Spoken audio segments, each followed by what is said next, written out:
사람의 이미지는 단 3초 만에 결정된다는 말, 여러분도 한 번쯤 들어보셨을 겁니다. 그런데 나이가 들수록 이 3초의 무게는 훨씬 더 커집니다. 젊을 땐 실수해도 다시 설명할 기회가 있고, 어색해도 유머로 넘길 수 있고, 말이 서툴러도 아직 어려서 그래 같은 변명이 허락되죠.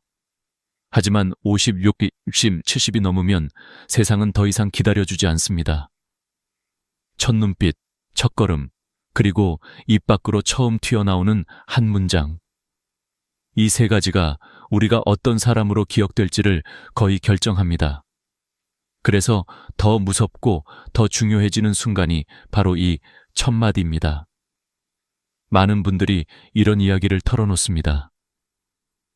예전엔 내가 말하면 귀 기울여 주던 사람들이 요즘은 그냥 흘려듣는 것 같아요. 가족들에게 말할 때도 반응이 예전 같지가 않아요. 후배들은 대답은 하지만 눈을 마주치지 않아요. 나이가 들수록 말의 무게가 떨어지는 것 같은 서운함, 씁쓸함, 그리고 어쩐지 존중이 사라진 듯한 느낌. 사실 이런 감정은 누구나 겪지만 그 원인을 아는 사람은 많지 않습니다. 사람들은 말투가 어색해서 듣지 않는 게 아닙니다. 나이가 많아서 무시하는 것도 아닙니다. 진짜 이유는 첫 3초에 마음이 열리지 않았기 때문입니다. 즉, 상대가 마음의 문을 닫은 채로 듣기 시작하면 그 어떤 좋은 말도 심장까지 닿을 수 없습니다. 그래서 첫마디는 단순한 인사가 아니라 상대의 마음을 여는 열쇠입니다. 특히 요즘 시대는 예전과 다릅니다. 사람들이 바쁘고 스마트폰에 익숙하고 말에 쉽게 피로감을 느낍니다. 듣는 에너지가 점점 줄어들고 있기 때문에 첫마디에서 마음을 움직이지 않으면 대화 전체가 의미를 잃어버립니다. 예를 들면 손주와 이야기할 때도 그렇습니다. 할머니가 뭔가 말하려고 하면 아이들은 이미 스마트폰을 보고 있고 아들이나 며느리에게 조심스레 조언을 건네도 네, 알겠어요 하고 끝나는 경우가 많습니다. 하지만 같은 상황에서도 어떤 분들은 신기하게도 모두의 시선을 한 번에 끌어당깁니다. 눈빛이 따뜻하거나 옷차림이 단정해서만이 아닙니다. 그분들의 공통점은 단 하나, 첫마디가 다릅니다. 첫마디에서 이미 상대를 감싸고 높이고 귀하게 다루는 태도가 묻어나오기 때문에 상대의 귀가 자연스럽게 열립니다. 실제로 심리학 연구에서도 첫 3초의 상대가 경계할지 받아들일지를 판단한다고 밝혀졌습니다. 표정과 목소리 톤, 그리고 첫 문장의 뉘앙스가 이 판단을 거의 80% 이상 좌우한다고 합니다. 오래 살아온 지혜와 경험이 많은 어르신일수록 처음 내뱉는 말이 얼마나 큰 힘을 가지고 있는지 더 깊이 이해할 수 있습니다.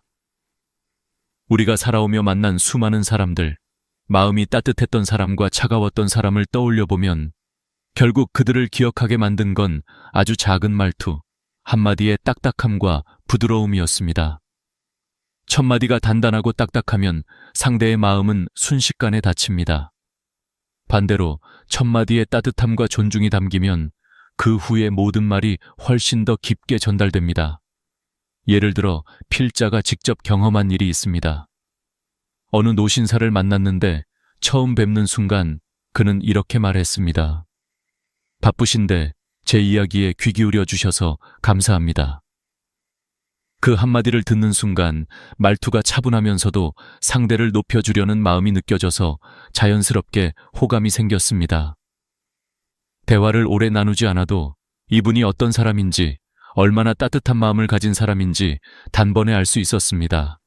반대로 이런 경우도 있습니다. 처음 만난 사람이 요즘 사람들은 참 이기적이야. 아휴, 세상이 왜 이렇게 됐는지 몰라. 같은 말로 시작하면 마음속 작은 문 하나가 탁 닫히는 소리가 들립니다.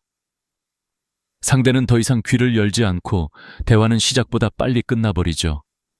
결국 첫마디는 단순한 말이 아니라 당신을 어떻게 대하겠습니다 라는 선언입니다. 첫 3초가 미래의 관계를 결정짓는 순간이 되는 것입니다. 그래서 나이가 들수록 첫마디는 더 단단해야 하고 더 따뜻해야 하고 더 품격 있어야 합니다. 왜냐하면 우리의 말투는 단지 말이 아니라 살아온 방식, 품성, 인생의 깊이를 보여주는 얼굴이기 때문입니다. 여러분의 첫마디는 지금까지 어떻게 들려왔을까요? 사람의 귀를 닫게 하는 말이었나요? 아니면 마음을 열게 하는 말이었나요? 인생의 후반부는 말 한 줄로도 충분히 바뀔 수 있습니다.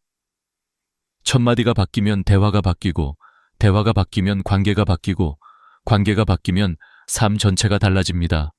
그 변화의 시작이 바로 이 첫 3초입니다. 그리고 이 3초를 완전히 뒤집어 놓을 수 있는 한 문장은 다음 장에서 다루게 될 이야기입니다. 그 한마디가 여러분의 품격을 다시 빛나게 만들 것입니다. 만나는 사람이 누구든 어떤 위치에 있든 첫마디로 상대의 마음을 여는 가장 강력한 표현은 단 한 줄입니다.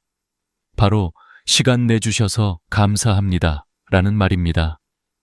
이 짧은 문장은 단순한 예의 표현이 아니라 상대의 존재를 높이고 관계의 온도를 바꾸고 여러분의 품격을 한순간에 끌어올리는 힘을 가지고 있습니다.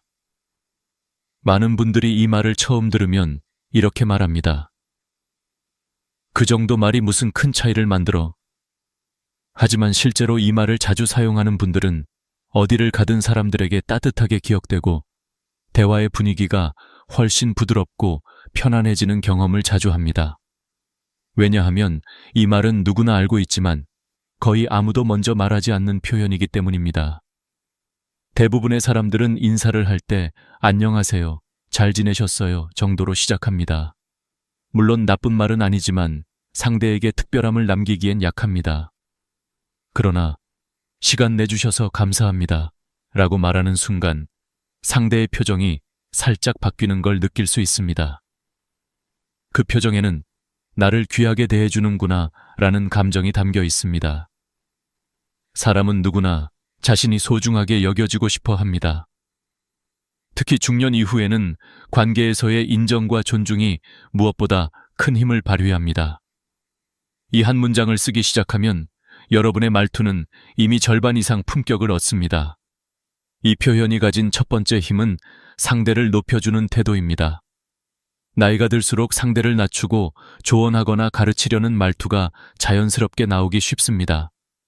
하지만 관계를 단단하게 만드는 건 지식을 전하는 사람이 아니라 상대를 귀하게 대하는 사람입니다. 시간이라는 건 누구에게나 공평하고 가장 가치 있는 자산입니다. 그런 시간을 내어준 상대에게 진심으로 감사한다는 뜻이 전해지면 그 순간 상대의 마음에는 따뜻한 신뢰가 생깁니다. 단순히 인사를 하는 사람이 아니라 관계를 소중히 여기는 사람으로 보이게 됩니다. 두 번째 힘은 말하는 사람의 수준을 보여준다는 것입니다. 아무 말이나 툭 내뱉는 사람보다 상대의 시간을 먼저 존중하는 사람은 자연스럽게 인품이 깊게 느껴집니다. 실제로 많은 심리학 연구에서 사람이 가장 크게 감동받는 순간은 자신이 인정받았다고 느낄 때라고 말합니다. 그리고 그 인정은 복잡한 말이 아니라 당신의 시간을 귀하게 생각합니다 라는 단순한 표현에 담겨 있습니다. 나이가 들수록 사람들은 말의 화려함보다 마음의 깊이를 더 크게 봅니다. 그 깊이가 바로 이 한마디에서 드러나는 것입니다. 세 번째 힘은 관계를 부드럽게 여는 열쇠라는 점입니다. 여러분도 아마 경험해 보셨을 겁니다.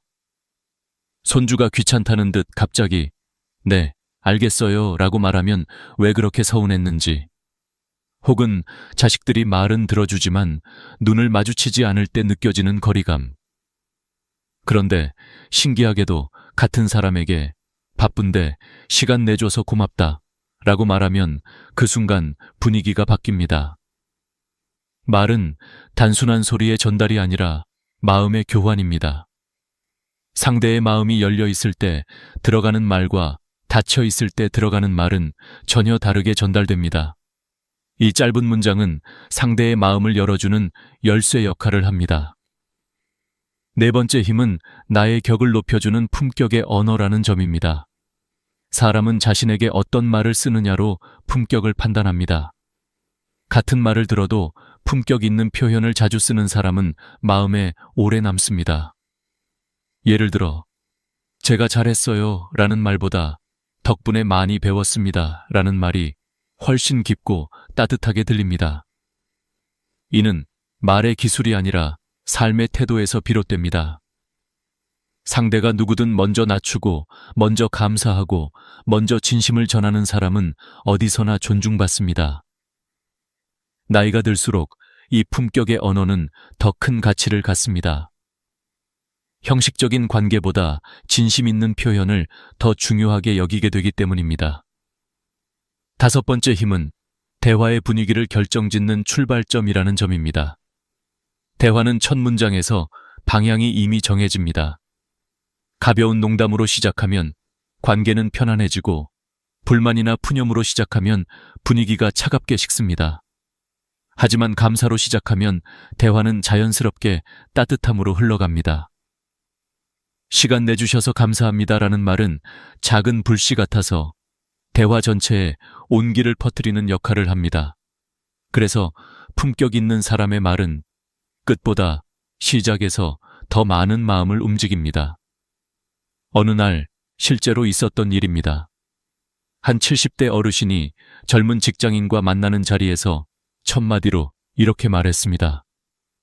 바쁜데 일부러 와줘서 고맙네. 요즘 젊은 사람들 시간 귀한데. 그 말 한마디에 젊은이는 바로 허리를 곧게 펴며 그 어르신을 다시 보기 시작했습니다. 처음 만났지만 그 어르신을 진심으로 존중하게 된 것이죠. 이후 대화는 자연스럽게 편안하고 깊게 이어졌고, 그 젊은이는 집에 돌아가는 길에 이렇게 말했다고 합니다. 저런 어른이 되고 싶다. 이처럼 한 문장이 사람의 마음을 바꿀 수 있습니다. 그리고 그 변화는 나이가 들수록 더 크게 작용합니다. 여러분의 말이 바뀌면 여러분을 대하는 사람들의 태도가 달라집니다. 그리고 그 시작은 이 단 한 줄의 표현에서 시작됩니다. 시간 내주셔서 감사합니다. 이 말은 여러분의 품격을 조용하지만 강하게 드러내는 가장 단순하고 확실한 방법입니다. 도움이 되는 사람, 함께 있고 싶은 사람, 다시 만나고 싶은 사람의 공통점은 무엇일까요? 화려한 말솜씨도 풍부한 지식도 아닙니다. 바로 상대의 말을 귀하게 여기는 태도입니다. 그리고 그 태도를 가장 명확하게 드러내는 표현이 있습니다. 바로 조언을 새겨 듣겠습니다 라는 말입니다. 이 표현은 짧지만 상대의 마음에 큰 울림을 줍니다. 나이가 들수록 말은 많아지고 귀는 다치기 쉬운데, 이 한 문장은 그 고정된 틀을 부드럽게 깨뜨립니다. 상대는 이분은 나를 존중하고 내 말을 가볍게 듣지 않는구나 라고 느끼게 됩니다. 어떤 관계든 존중이 흐르는 자리에서는 마음이 열리고, 마음이 열린 곳에서는 대화가 깊어집니다. 우리가 살아오며 느낀 경험과 지혜를 누구에게 전할 때 상대가 이 한마디를 해준다면 그 순간 관계의 온도가 확 올라갑니다. 바로 그 이유로 이 표현은 나이가 들수록 더욱 빛나는 말입니다. 하지만 많은 사람들이 좋은 조언을 들어도 네, 알겠습니다. 그렇군요. 정도로 대답합니다. 문제는 이런 말이 상대에게 진심으로 전달되지 않는다는 점입니다. 형식적인 인사처럼 들리고 듣긴 들었지만 크게 중요하게 생각하진 않는다는 인상을 줄 수 있습니다. 반면 조언을 새겨 듣겠습니다 라고 말하면 말의 깊이가 달라집니다. 왜냐하면 이 말 속에는 두 가지 중요한 의미가 담겨 있기 때문입니다. 첫째, 상대의 말을 귀하게 받겠다는 존중이고, 둘째, 그 말에서 무언가 배우겠다는 열린 태도입니다. 이 두 가지가 동시에 담긴 표현은 흔치 않습니다. 그래서 이 한마디만으로도 여러분의 품격은 한층 더 깊어집니다. 한 예를 들어 보겠습니다. 어느 60대 어르신이 직장 후배에게 건강을 너무 무리하지 말라고 조언했습니다. 후배는 네, 알겠습니다 라고 말하며 스마트폰을 보다가 자리로 돌아갔습니다. 어르신은 괜히 말을 꺼냈다고 느끼며 씁쓸함을 감출 수 없었습니다. 그런데 다른 후배는 이렇게 말했습니다. 선배님 말씀, 조언으로 새겨 듣겠습니다. 제가 요즘 무리한 것 같아서 더 신경 써야겠어요. 이 한 문장에 어르신은 마음이 따뜻해졌고 후배를 더 도와주고 싶은 마음이 생겼습니다. 말의 차이는 단 3단어였지만 주는 느낌은 완전히 달랐던 것입니다. 말투는 작은 차이가 모여 인격을 드러냅니다. 이 표현이 가진 더 깊은 힘은 나이 든 사람일수록 배우고자 하는 마음을 보여준다는 점입니다. 보통 나이가 들면 조언을 주는 쪽에 익숙해지고 배우는 입장에서는 점점 멀어지게 됩니다. 하지만 진짜 품격 있는 사람들은 반대입니다. 배움을 멈추지 않는 사람, 모르는 것을 인정할 수 있는 사람, 타인의 의견을 열린 마음으로 받아들이는 사람입니다. 조언을 새겨 듣겠습니다. 라는 말은 바로 이런 태도를 보여줍니다. 이 말을 자연스럽게 하는 분들은 젊은 사람들로부터도 존경을 받습니다. 왜냐하면 자신을 과시하는 말보다 배우겠다는 말을 선택하는 사람은 누구에게나 호감을 주기 때문입니다. 심리학 연구에서도 흥미로운 사실이 밝혀졌습니다. 사람들은 자신이 조언한 말이 상대의 행동이나 마음에 영향을 미쳤다고 느끼면 관계에 더 깊이 투자하고 싶어진다고 합니다. 즉, 여러분이 조언을 새겨 듣겠습니다 라고 말하면 상대는 진심으로 여러분에게 관심을 더 기울이게 됩니다. 관계가 자연스럽게 더 깊어지는 것이죠. 나이 들수록 좋은 관계를 한 명이라도 더 만드는 것이 얼마나 큰 자산인지 우리는 잘 알고 있습니다. 그런 의미에서 이 표현은 인간관계를 부드럽게 지키는 매우 현명한 도구입니다. 물론 조언을 모두 받아들일 필요는 없습니다. 세상에는 다양한 의견이 있고 모든 조언이 옳지는 않습니다. 하지만 중요한 건 받아들이는 태도입니다. 태도가 예쁘면 관계는 부드러워지고 태도가 거칠면 좋은 말도 상처가 됩니다. 그건 아닌 것 같아요. 전 그렇게 생각 안 해요. 라고 말하는 순간 분위기는 단단하게 굳어집니다. 반면 말씀해 주신 부분 생각해 보겠습니다. 조언을 새겨 듣겠습니다. 라고 말하면 상대는 여러분을 존중하는 사람으로 기억합니다. 말의 선택은 곧 관계의 선택입니다. 이 말은 자식과의 관계에서도 큰 힘을 발휘합니다. 부모가 자식에게 조언을 할 때도, 자식이 부모에게 조언을 할 때도 마찬가지입니다. 특히 중년 이후에는 자식이 부모에게 조언을 하는 순간이 점점 많아지기 마련입니다. 예를 들어 건강검진, 생활습관, 재정 문제 등에서 자식이 부모에게 조언할 때가 많습니다. 이때 알았다, 잔소리 좀 그만해라 라고 말하면 갈등이 생기지만 그래, 조언을 새겨 듣겠다 라고 말하면 자식의 마음은 단숨에 부드러워집니다. 나이가 들수록 자식에게 존중받고 싶은 마음은 누구나 가지고 있습니다. 그런데 역설적이게도 부모가 자식의 말을 존중할 때 자식은 부모를 더 깊이 존중하게 됩니다.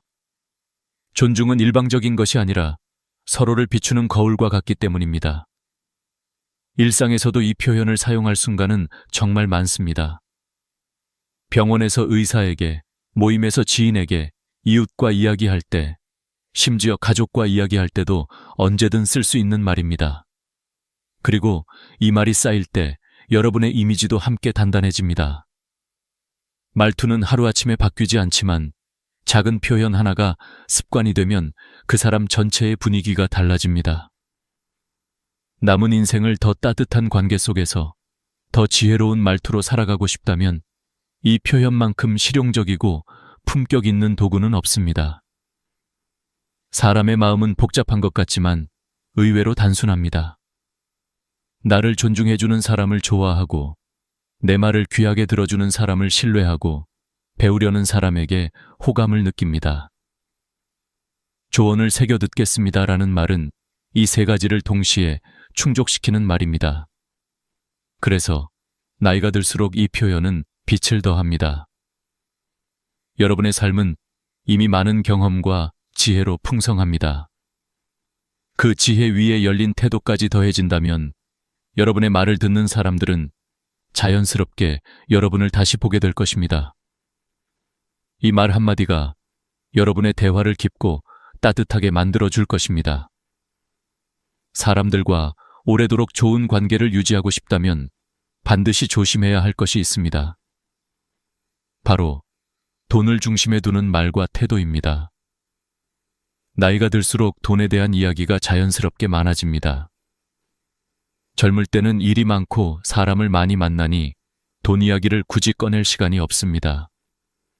하지만 은퇴하고 시간이 많아지고 사회적 경쟁에서 벗어나게 되면 돈에 대한 생각과 감정이 더 크게 느껴질 때가 많습니다. 그래서 어떤 사람은 모임에서 자신의 재산을 과시하는 쪽으로 흐르고, 다른 사람은 돈에 대한 불안 때문에 모든 대화가 걱정과 계산으로 이어집니다. 그런데 두 경우 모두 결국 사람을 멀어지게 한다는 공통점이 있습니다. 인간관계를 오래 관찰해보면 돈을 중심에 두는 사람이 가장 먼저 외로워지고, 돈을 내려놓고 관계를 우선하는 사람이 결국 주변에 더 많은 사람이 남는다는 사실을 발견하게 됩니다. 모임에서 흔히 볼 수 있는 장면을 떠올려 보세요. 누군가가 우리 아들은 집이 2채야. 이번에 땅값이 올랐는데 내가 그걸 미리 알아서. 같은 말을 할 때 처음에는 다들 대단하다고 들어줍니다. 하지만 시간이 조금만 지나면 표정이 굳어지고, 그렇게 자랑하는 사람과는 자연스럽게 대화를 피하게 됩니다. 왜냐하면 사람은 비교당하면 마음이 아프고, 누가 자랑을 할수록 듣는 사람의 마음은 작아지고 불편해지기 때문입니다. 특히 나이가 들수록 사람들은 진심, 배려, 따뜻함 같은 정서적인 가치를 더 필요로 합니다. 그런데 돈 자랑은 그 모든 정서적 가치를 한순간에 무너뜨립니다. 돈은 숫자이지만 상처는 감정입니다. 그래서 돈 자랑은 계산보다 상처를 더 많이 남깁니다. 반대로 돈이 부족하다고 지나치게 집착하는 태도 역시 관계를 멀어지게 합니다. 돈 없으면 아무것도 못한다. 요즘 세상은 돈이 전부다. 같은 말이 반복되면 상대는 대화를 피하고 싶어집니다. 왜냐하면 이런 말은 듣는 사람까지 불안하게 만들기 때문입니다. 돈은 분명히 중요합니다. 하지만 돈을 중심에 두고 말하기 시작하면 삶의 균형이 무너지고 관계도 무너집니다. 한 어르신이 했던 말이 있습니다. 젊을 때는 돈을 벌려고 사람을 잃었고, 늙어서는 돈을 지키려고 더 많은 사람을 잃었다. 이 말은 단순한 회고가 아니라 인생의 진실입니다. 나이가 들어서도 사람을 잃지 않으려면 돈보다 사람을 먼저 생각해야 합니다. 돈은 잃어도 다시 벌 수 있지만 사람은 한번 멀어지면 다시 돌아오지 않을 때가 많습니다. 돈에 집착하는 순간 마음은 불안해지고, 불안한 마음은 말투에 드러납니다. 따라서 상대는 여러분과 대화를 하면 편안함 대신 압박을 느끼게 됩니다. 예를 들어 손주와 밥을 먹으면서 밥값이 비싸다, 이건 낭비다 라는 말을 반복하면 손주는 편안함 대신 긴장을 느끼게 됩니다. 반면 너랑 먹으니 참 좋구나, 이 시간 참 소중하다 라고 말하는 순간 손주의 표정이 바뀌고 마음이 부드러워집니다. 결국 돈을 중심에 둔 말은 관계를 무겁게 만들고, 감사를 중심에 둔 말은 관계를 가볍게 만듭니다. 노년의 품격은 지갑의 두께가 아니라 말의 온도에서 드러난다는 말이 괜히 나온 것이 아닙니다. 또한 경제학 연구에서도 흥미로운 결과가 있습니다. 돈을 자주 이야기하는 사람일수록 정서적 만족도가 낮고 대화를 경쟁으로 느끼는 경향이 있다고 합니다. 반면 돈 이야기를 줄이고 감정 경험 감사 표현을 자주 사용하는 사람일수록 삶의 안정감이 높고 주변 사람들과의 관계도 더 탄탄하다고 합니다. 즉, 돈을 어떻게 말하느냐가 노후의 행복을 좌우하는 중요한 변수라는 뜻입니다. 말은 습관이 되고, 습관은 성격이 되고, 성격은 삶을 결정합니다. 그렇다면 지금 바꿀 수 있는 건 바로 돈에 대한 말 습관입니다. 실제로 품격 있는 어르신들은 돈 이야기를 거의 하지 않습니다. 설령 돈 이야기를 하더라도 자신을 드러내거나 상대를 비교하는 방식이 아니라 지혜를 나누는 방식으로 표현합니다. 예를 들어 돈은 모을수록 편안한 게 아니라 쓸 때 가치가 생긴다. 사람이 재산이다. 같은 이야기를 나누는 분들입니다. 이런 분들의 말은 듣는 사람에게 부담이 아니라 배움을 줍니다. 반면 돈을 중심에 둔 대화는 상대를 긴장시키고 스스로를 고립시키는 결과를 가져옵니다. 나이가 들면 누구나 외로움이 찾아올 수 있습니다. 그런데 외로움을 부르는 가장 빠른 방법이 바로 돈 중심의 말과 태도입니다. 반대로 나이 들어도 사람들에게 존중받고 따뜻한 관계 속에서 살아가는 어르신들의 공통점은 돈을 내려놓은 사람들입니다. 그들은 돈 이야기를 줄이고 대신 감사, 경험, 배려, 지혜 같은 말들을 더 많이 사용합니다. 그래서 주변 사람들이 그들을 자연스럽게 따르게 됩니다. 돈은 쓰면 줄어들지만 마음은 나누면 더 많아집니다. 사람은 계산을 남기지 않지만 감정을 남깁니다. 나이가 들수록 남는 건 결국 관계입니다. 내 마지막 순간에 곁이 따뜻한지 차가운지는 내가 어떻게 말하고 어떻게 살아왔는지에 달려 있습니다. 그래서 돈을 자랑하지 않고 돈에 집착하지 않는 습관은 단순한 예절이 아니라 노년의 품격을 지키는 핵심 기술입니다. 오늘부터 돈 이야기를 줄여보세요. 대신 따뜻한 한마디, 고마운 한마디를 더해보세요. 돈이 만드는 행복은 잠깐이지만 말이 만드는 행복은 오래갑니다. 여러분의 노년이 따뜻한 관계로 채워지길 바랍니다. 나이가 들수록 부모와 자식의 관계는 더 민감해지고 더 미묘해집니다. 젊을 때는 몰랐던 거리감, 표현의 어려움, 간섭과 배려의 경계가 흐릿해지면서 서로의 마음이 조금씩 어긋나는 일이 생깁니다. 그런데 많은 어르신들이 공통적으로 실수하는 부분이 있습니다. 바로 사랑이라는 이름으로 간섭하는 것입니다. 부모는 잘 되라고, 넘어지지 말라고, 실패하지 말라고 도와주는 마음이지만 자식 입장에서는 그 사랑이 때로는 부담이 되고 압박으로 느껴집니다.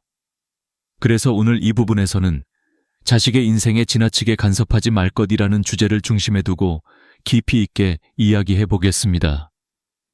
이 대목은 많은 부모님들이 가장 놓치기 쉬우면서도 관계에 가장 큰 영향을 주는 영역입니다.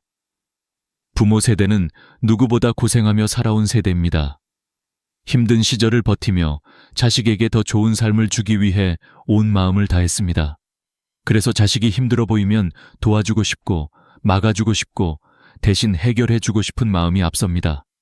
하지만 문제는 이 사랑의 표현이 지나치게 구체적이거나 강하게 적용될 때 자식에게는 간섭으로 받아들여진다는 것입니다. 예를 들어 그 직장은 안정적이지 않아. 이 회사로 옮겨라. 그 사람은 네가 만나면 안 된다. 이런 집을 사야 한다. 같은 말들은 부모의 경험을 바탕으로 한 조언이지만 자식에게는 자신의 인생이 부모에게 종속된 것 같은 감정을 일으킬 수 있습니다. 실제로 많은 심리학 연구에서 과잉 개입, over involvement은 자녀의 정신적 스트레스와 자율성 감소를 불러온다고 분석합니다. 자식은 사랑을 느끼면서도 부담을 느끼는 모순이 생기는 것이죠. 저는 실제로 한 상담 사례에서 이런 이야기를 들었습니다. 40대 중반의 한 딸이 있었습니다. 그녀는 말을 꺼내며 이렇게 털어놓았습니다. 엄마가 저를 도와주려는 마음은 잘 알아요. 그런데 제가 뭘 하려고 하면 늘 마지막 결정을 엄마가 내려주는 느낌이에요. 마치 제 인생이 제가 아니라 엄마 인생 같아요. 부모는 사랑해서 하는 행동이지만 자식은 자유를 잃었다고 느끼는 순간입니다. 이처럼 부모가 도와준다고 느끼는 부분이 자식에게는 오히려 내 선택이 무시된다는 감정으로 전해지는 경우가 많습니다. 결국 이런 반복된 경험은 거리를 만들고 대화는 점점 줄어들며 마음에는 보이지 않는 벽이 생깁니다. 하지만 반대로 어떤 부모님들은 한 발 물러서는 용기를 통해 자식의 인생을 더욱 강하게 만들어줍니다. 한 아버지는 은퇴 후에도 자식의 모든 일에 조언을 해왔습니다. 그러다 어느 날 아들이 조심스럽게 말했습니다. 아버지 의견은 고맙지만 제가 스스로 해본 뒤 실패하면 그때 알려달라고 하면 안 될까요? 그 말에 아버지는 생각이 깊어졌습니다. 이후 그는 아들에게 이렇게 말했습니다. 내가 해줄 수 있는 건 이제 응원뿐이다. 그 한 문장이 아들의 마음을 단단하게 세웠고 두 사람의 관계를 한층 더 성숙하게 만들었습니다. 부모가 한 발 물러설 때 자식은 한 발 앞으로 나아갈 힘을 얻습니다. 자식에게 지나친 간섭을 하지 않는다는 건 무관심을 의미하는 게 아닙니다. 오히려 신뢰를 의미합니다. 자식을 믿는 마음, 스스로 선택할 수 있다고 생각하는 마음, 실패해도 일어설 수 있다는 믿음이 자식에게 가장 큰 선물입니다. 오래된 통계 하나를 보면 더욱 분명해집니다. 한국가정학 연구에 따르면 부모의 간섭이 많을수록 자식의 결혼 만족도, 직업 만족도, 정신적 안정감이 모두 낮아지는 것으로 나타났습니다. 반면 부모의 신뢰와 지지가 높을수록 자식의 삶의 만족도와 관계의 질이 모든 면에서 높아졌습니다. 결국 부모의 역할은 간섭이 아니라 지지라는 뜻입니다. 어르신들이 간혹 하는 말이 있습니다. 내가 도와주면 편하잖아. 맞습니다. 부모가 나서면 당장은 편합니다. 하지만 부모가 다 해버리면 자식은 강해질 기회를 잃습니다. 삶은 결국 스스로 부딪혀야 성장하고 실수하면서 배워야 단단해집니다. 부모의 사랑이 자식을 약하게 만들지 않아야 합니다. 진짜 사랑은 자식을 편하게 만드는 것이 아니라 스스로 살아갈 수 있게 만드는 것입니다. 그럼 구체적으로 어떻게 해야 할까요? 첫째, 조언을 할 때는 명령형이 아니라 선택형으로 바꾸세요. 이렇게 해야 해. 대신 너라면 어떤 게 더 좋다고 생각해? 라고 물어보면 됩니다. 둘째, 자식이 결정을 내렸을 때 틀렸다고 느껴져도 바로 지적하지 말고 내 선택을 응원하고 지켜볼게 라고 말해보세요. 셋째, 도움을 줄 때도 먼저 물어보세요. 이 부분 도와주는 게 너한테 더 편할까? 아니면 네가 스스로 해보고 싶니? 이렇게 물어보는 작은 변화 하나가 자식에게는 커다란 존중으로 다가옵니다. 넓은 세상을 떠올려 보세요. 모든 나무는 뿌리의 힘으로 자랍니다. 하지만 나무가 자라려면 뿌리가 너무 꽉 잡고 있어서는 안 됩니다. 적당히 잡아주되 위로 뻗어갈 여지도 주어야 합니다. 부모는 뿌리, 자식은 줄기입니다. 뿌리가 너무 단단히 붙들면 줄기는 자라지 못합니다. 그러나 뿌리가 든든하게 지켜만 주면 줄기는 하늘 향해 힘있게 뻗어갑니다. 여러분의 자식은 이미 어른입니다. 이제는 여러분의 인생과 자식의 인생이 분리되어야 합니다. 그 순간 관계는 더 성숙해지고 서로 더 따뜻한 거리를 유지할 수 있습니다. 지나친 간섭을 멈추는 것, 그것은 결국 여러분 자신에게도 자유를 주는 일이 될 것입니다.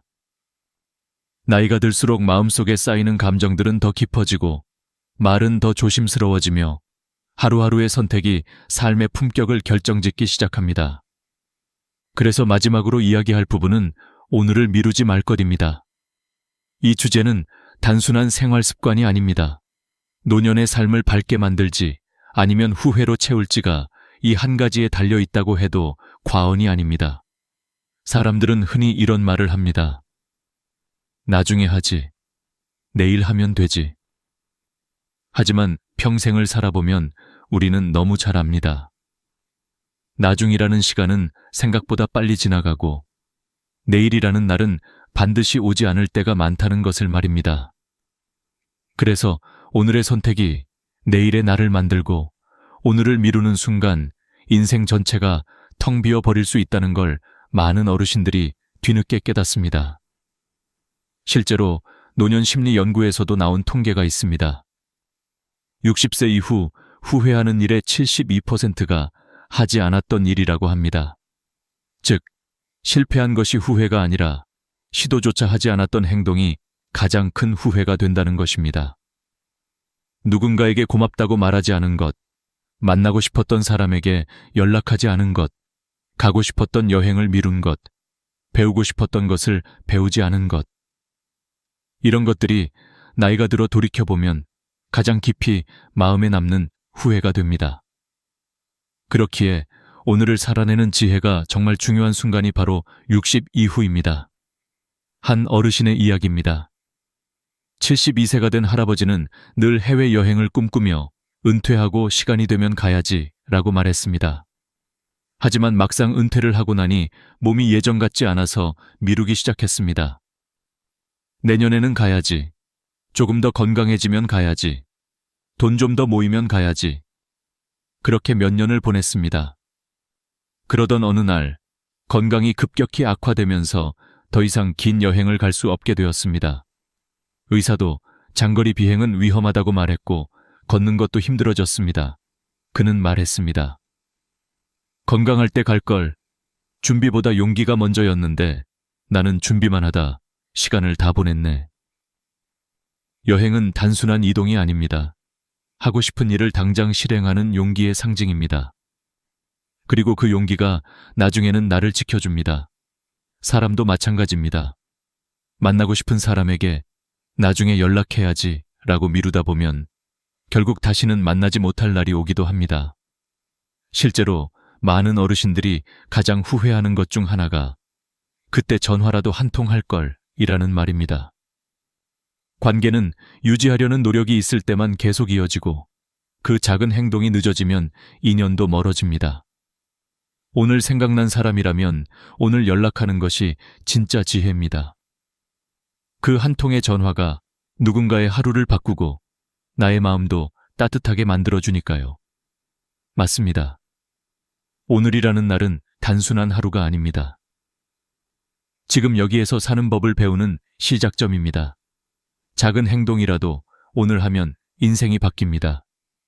오늘 10분을 걸으면 내일의 몸이 달라지고 오늘 고맙다는 말을 하면 내일의 관계가 달라지고 오늘 웃음을 지으면 내일의 마음이 달라집니다. 반대로 오늘을 미루면 내일도 비어있고 결국 일상도 비게 됩니다. 그래서 오늘의 선택이 곧 내 삶의 품격을 만들게 됩니다. 병원 진료 데이터에서도 아주 중요한 지표가 있습니다. 고령층의 건강지표 중 즉시 행동점수라는 항목이 있는데 오늘 해야 할 일을 바로 실행하는 사람일수록 우울감도 적고 회복력도 높으며 일상 만족도는 2배 이상 높아집니다. 그만큼 오늘 행동하는 힘은 노년에 매우 강력한 자산이 됩니다. 이건 운동이나 건강관리뿐 아니라 감정, 관계, 취미, 일상 전반에 적용됩니다. 작은 행동 하나가 마음의 활기를 되살리고 몸의 에너지를 깨우고 삶의 생기를 불어넣습니다. 오늘을 미루지 않는 삶은 결코 크고 거창한 일을 하라는 뜻이 아닙니다. 오히려 아주 사소한 것부터 시작합니다.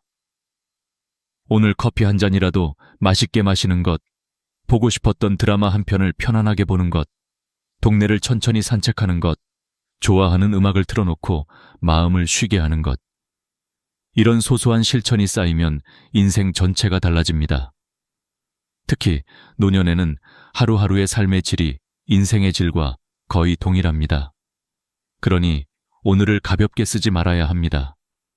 또한 오늘을 살아내는 법은 자기 자신을 존중하는 태도에서 시작됩니다. 내 삶의 주인이 나라는 사실을 잊지 않는 것, 내가 원하는 삶을 결정하는 것도 나이며 내게 필요한 것을 가장 잘 아는 것도 나 자신입니다. 남과 비교하지 말고 과거에 매이지 말고 미래 걱정에 짓눌리지 말고 오늘의 나에게 충실한 마음이 필요합니다. 나이 들어 행복해지는 사람들의 공통점은 모두 오늘을 미루지 않는 사람들입니다. 오늘 감사하고 오늘 움직이고 오늘 배우고 오늘 사랑을 표현합니다. 마지막으로 기억해야 할 것이 있습니다. 오늘을 살아내는 건 단순한 하루의 선택이 아니라 나머지 인생 전체에 대한 선언입니다. 나는 더 이상 미루지 않고 살겠다. 나는 내 인생을 지금부터 스스로 채워가겠다. 라는 다짐입니다. 그렇게 결심한 순간부터 삶의 무게는 가벼워지고 관계는 따뜻해지고 마음은 안정됩니다. 그리고 노후는 더 이상 두려움이 아니라 기대가 되는 시간이 됩니다. 여러분은 오늘 어떤 선택을 하실 건가요? 작은 것 하나라도 좋습니다. 오늘의 선택이 내일의 여러분을 바꿀 겁니다. 지금 이 순간이 바로 여러분 인생을 새롭게 쓰는 출발점입니다. 오늘을 미루지 말고 지금 시작하세요. 행동이 행복을 만들고 실천이 품격을 만듭니다. 나이가 들수록 마음이 더 무거워지는 순간이 찾아옵니다. 젊었을 때는 그렇게 흔들리지 않았던 일인데 이제는 작은 말 한마디에도 밤잠을 설치고 누군가의 표정 하나에도 괜히 마음이 쿵하고 내려앉습니다.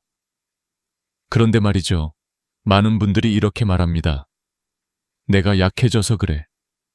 하지만 정말 그럴까요? 저는 그렇게 생각하지 않습니다. 마음이 무거워지는 진짜 이유는 약해진 게 아니라 너무 많은 것을 붙잡고 있기 때문입니다. 우리가 살아오며 쌓아온 경험, 관계, 기대, 미련, 억울함 같은 것들이 나도 모르게 마음 한구석을 차지하고 시간이 지날수록 그것이 점점 더 무게가 되어 내려앉는 것이죠. 이 이야기를 시작하기 전에 한 어르신의 고백이 떠오릅니다. 젊을 땐 무식해서 편했고 나이 드니 아는 게 많아져서 더 힘들어. 이 말이 참 깊습니다.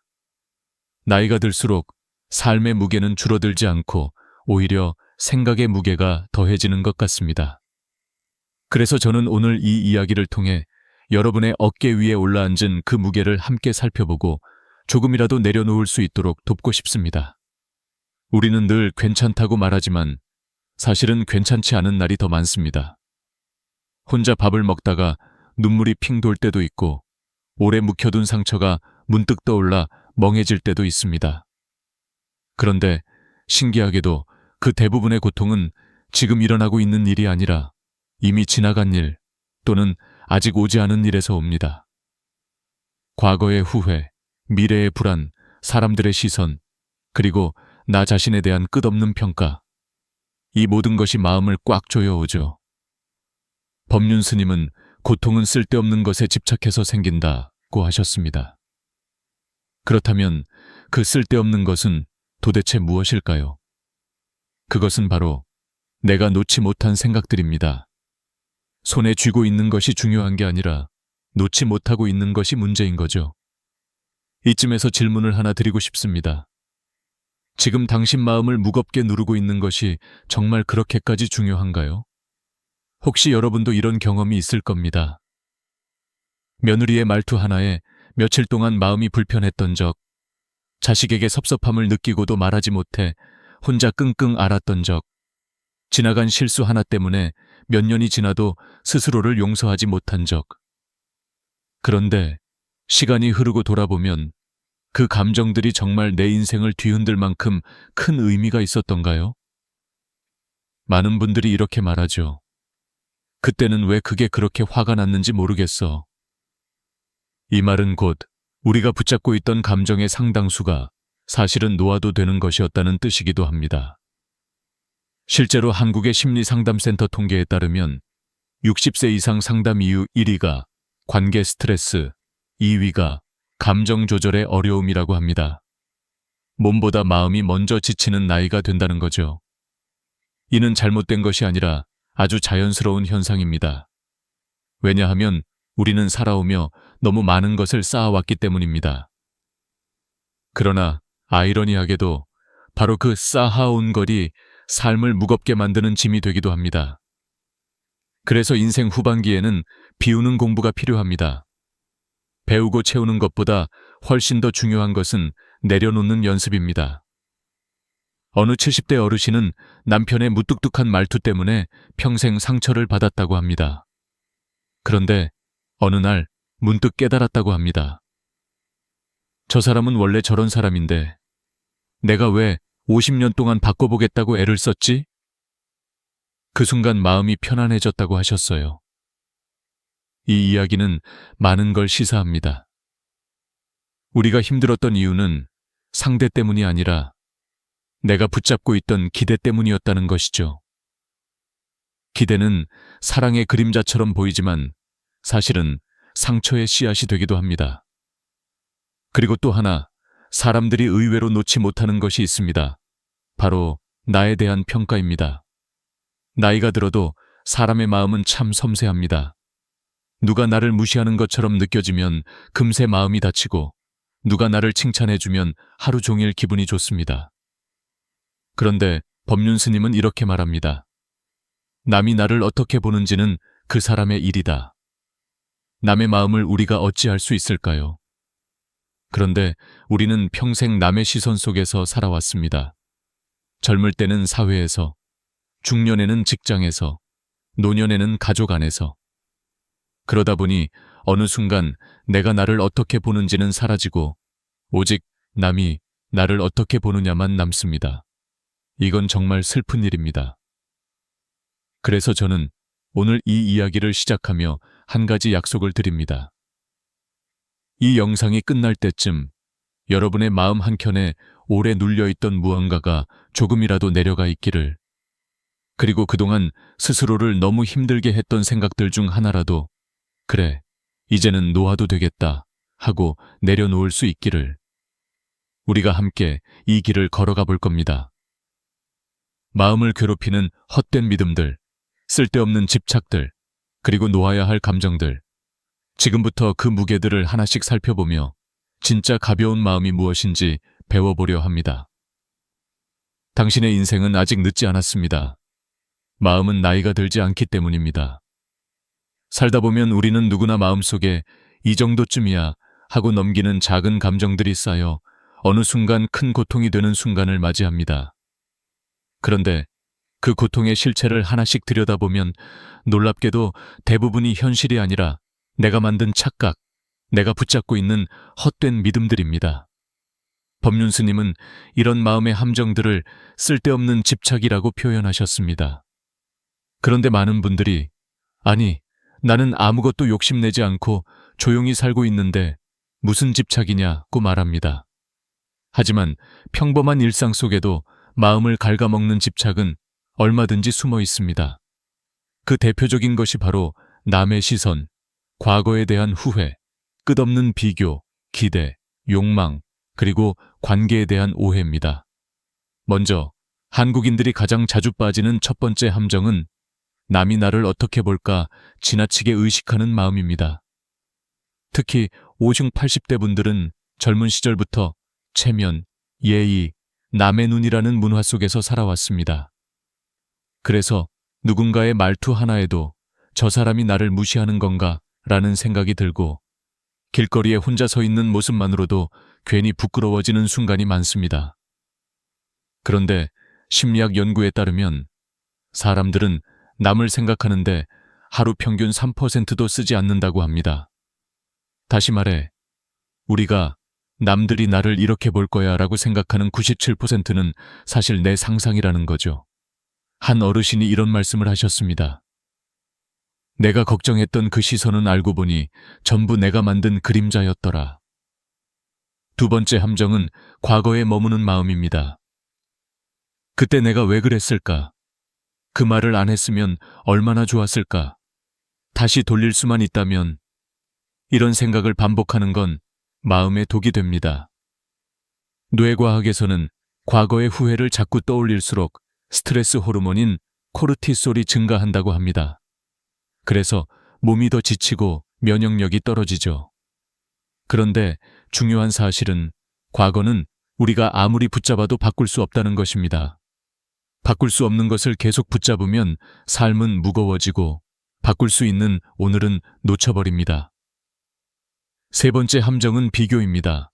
비교는 삶을 잠식하는 습관입니다. 저 집은 여행도 잘만 다니는데 저 사람은 손주들한테 사랑받는다던데 왜 나는 저렇게 못할까? 모든 비교는 마음의 열등감을 키웁니다. 한국보건사회연구원의 조사에 따르면 60세 이상이 느끼는 우울감의 주요 원인 중 하나가 바로 비교였습니다. 남과 비교하는 순간 우리는 가진 것의 소중함을 보지 못합니다. 비교는 늘 나를 부족하게 만들고 남은 더 행복해 보이게 만들 뿐입니다. 네 번째 함정은 누군가에게 지나친 기대를 걸고 그 기대가 충족되지 않으면 실망하는 마음입니다. 특히 자녀와의 관계에서 이런 상황이 많이 일어납니다. 이번엔 아들이 꼭 와주겠지. 며느리가 이번 생일만큼은 챙겨주겠지. 남편이 이번엔 알아주겠지. 하지만 사람은 내가 원하는 대로 움직이지 않습니다. 한 70대 어머니가 이런 말씀을 하신 적이 있습니다. 기대하면 실망하고 기대 안 하면 감사하게 되더라. 이것이 참된 지혜입니다. 다섯 번째는 조금만 더라는 끝없는 욕망입니다. 조금만 더 모으면, 조금만 더 건강해지면, 조금만 더 편해지면. 하지만 그 조금만은 끝이 없습니다. 연구에 따르면 돈과 행복의 상관관계는 일정 수준까지이고 그 이후로는 소득이 늘어도 행복감의 증가가 거의 없다고 합니다. 즉, 우리가 행복하지 않은 이유는 가진 것이 적어서가 아니라 더 가지려는 마음이 끝없이 이어지기 때문입니다. 여섯 번째는 사람을 바꾸려는 마음입니다. 남편이 조금만 다정했으면, 아들이 말이라도 좀 예쁘게 했으면, 며느리가 조금만 이해심이 있었으면. 하지만 심리학에서 말하듯 사람은 스스로 원할 때만 변합니다. 바꾸려 해도 바뀌지 않는 것은 나이가 들어서가 아니라 그 사람의 성격과 방식대로 살아가기 때문입니다. 결국 마음이 상하고 실망하는 것은 내 기준을 상대에게 억지로 끼워 맞추려 했기 때문입니다. 이런 착각들이 반복되면 마음은 점점 지치고 작은 일에도 크게 흔들립니다. 그런데 여기서 중요한 사실이 하나 있습니다. 이 착각들은 모두 내 밖이 아니라 내 안에서 만들어진다는 겁니다. 남이 나를 괴롭게 만드는 것이 아니라 내가 만든 생각이 나를 괴롭게 합니다. 그래서 법륜 스님은 말합니다. 문제는 밖에 있는 것이 아니라 그 문제를 바라보는 당신의 방식에 있다. 이쯤에서 한 가지 질문을 드리고 싶습니다. 지금 당신을 괴롭히는 그 생각, 그 감정, 그 후회, 그 비교, 그 기대. 정말 지금 이 순간도 붙잡고 있어야 할 만큼 중요한가요? 혹시라도 맞아, 내가 괜히 붙잡고 있었구나 하고 느껴지신다면 지금부터 여러분은 이미 변화를 시작한 겁니다. 이제 우리는 마음을 더 가볍게 하기 위해 그 착각들이 어디서 오는지, 왜 사라지지 않는지, 그리고 어떻게 내려놓을 수 있는지 더 깊이 들여다볼 시간입니다. 우리가 마음속에서 반복되는 괴로움의 근원을 더 깊이 들여다보면 결국 문제는 세상도 사람도 아니라 나 자신을 바라보는 방식에서 출발합니다. 많은 분들이 말합니다. 나는 남 탓도 안 하고 욕심도 없고 비교도 안 하려고 하는데 왜 이렇게 힘들까? 그런데 상담을 오래 하다 보면 공통점이 있습니다.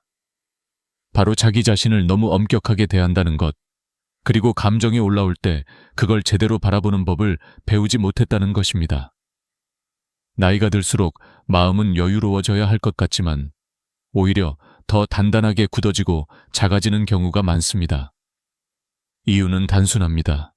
젊을 때는 바쁘다는 핑계로 감정과 마주할 시간이 없었지만 나이가 들면 마음속 시간이 많아지고 그 빈자리를 오래 쌓아온 감정들이 차지하기 때문입니다. 어느 70대 어르신이 이런 말씀을 하신 적이 있습니다. 사실 젊을 때는 남편이 화내도 금방 잊었는데 나이가 드니까 사소한 말도 오래 남더라. 왜 그럴까요? 심리학에서는 나이가 들수록 감정의 회복 속도가 느려지고 대신 감정의 깊이는 더 강해진다고 설명합니다. 즉, 예전보다 더 예민해진 것이 아니라 감정을 담아두는 그릇이 바뀐 겁니다. 그런데 대부분의 사람들은 이런 변화를 내가 약해졌다고 오해합니다. 사실은 약해진 게 아니라 감정을 다루는 방식이 예전과 같기 때문에 더 힘들어지는 것입니다. 또 하나 중요한 사실이 있습니다. 많은 분들이 평생을 나는 괜찮아 보이려는 삶을 살아왔습니다. 가족에게 강해 보여야 했고, 자식에게 의지가 되어야 했고, 사회에서는 빈틈없는 어른으로 보이기 위해 애를 썼습니다. 그렇게 살다 보니 진짜 나의 감정은 뒤로 밀려났습니다. 그리고 이제는 조금만 상처받아도 내가 왜 이렇게 약해졌지? 라는 자책이 따라붙습니다. 하지만 법륜 스님은 이렇게 말합니다. 자기를 있는 그대로 바라보는 사람이 가장 강한 사람이다. 그런데 있는 그대로 나를 바라본다는 게 말처럼 쉽지 않습니다. 왜냐하면 우리는 평생 누군가에게 인정받아야 의미 있는 존재라고 여겨왔기 때문입니다. 특별히 한국 세대는 성공해야 가치 있다. 참아야 덕이다. 남에게 인정받아야 잘 사는 것이다. 라는 기준 속에서 자라왔습니다. 그래서 나이가 들어도 자신의 가치를 남의 반응으로 판단하게 됩니다. 자식이 연락을 자주 하면 좋은 부모, 연락이 뜸하면 부족한 부모라고 생각합니다. 며느리가 예의를 차리면 존중받는다고 느끼고 말투가 조금 차가우면 내가 무시당하는구나 라고 생각합니다. 하지만 이런 방식은 결국 마음을 지치게 만들 뿐입니다. 세계 노인심리학 연구에서는 흥미로운 결과를 보여줍니다. 노년층의 정서적 고통의 70%는 현재의 상황이 아니라 내가 나를 평가하는 방식에서 온다고 합니다. 이는 즉 외부 문제보다 내면의 시선이 훨씬 큰 영향을 미친다는 뜻입니다. 그래서 마음이 평화로워지기 위해 가장 먼저 해야 할 일은 세상을 바꾸는 것이 아니라 자기 자신과의 관계를 다시 맺는 것입니다. 이 과정에서 중요한 것이 바로 자기 관찰, 셀프 observation입니다. 감정이 올라올 때 왜 나한테 이런 감정이 생겼지?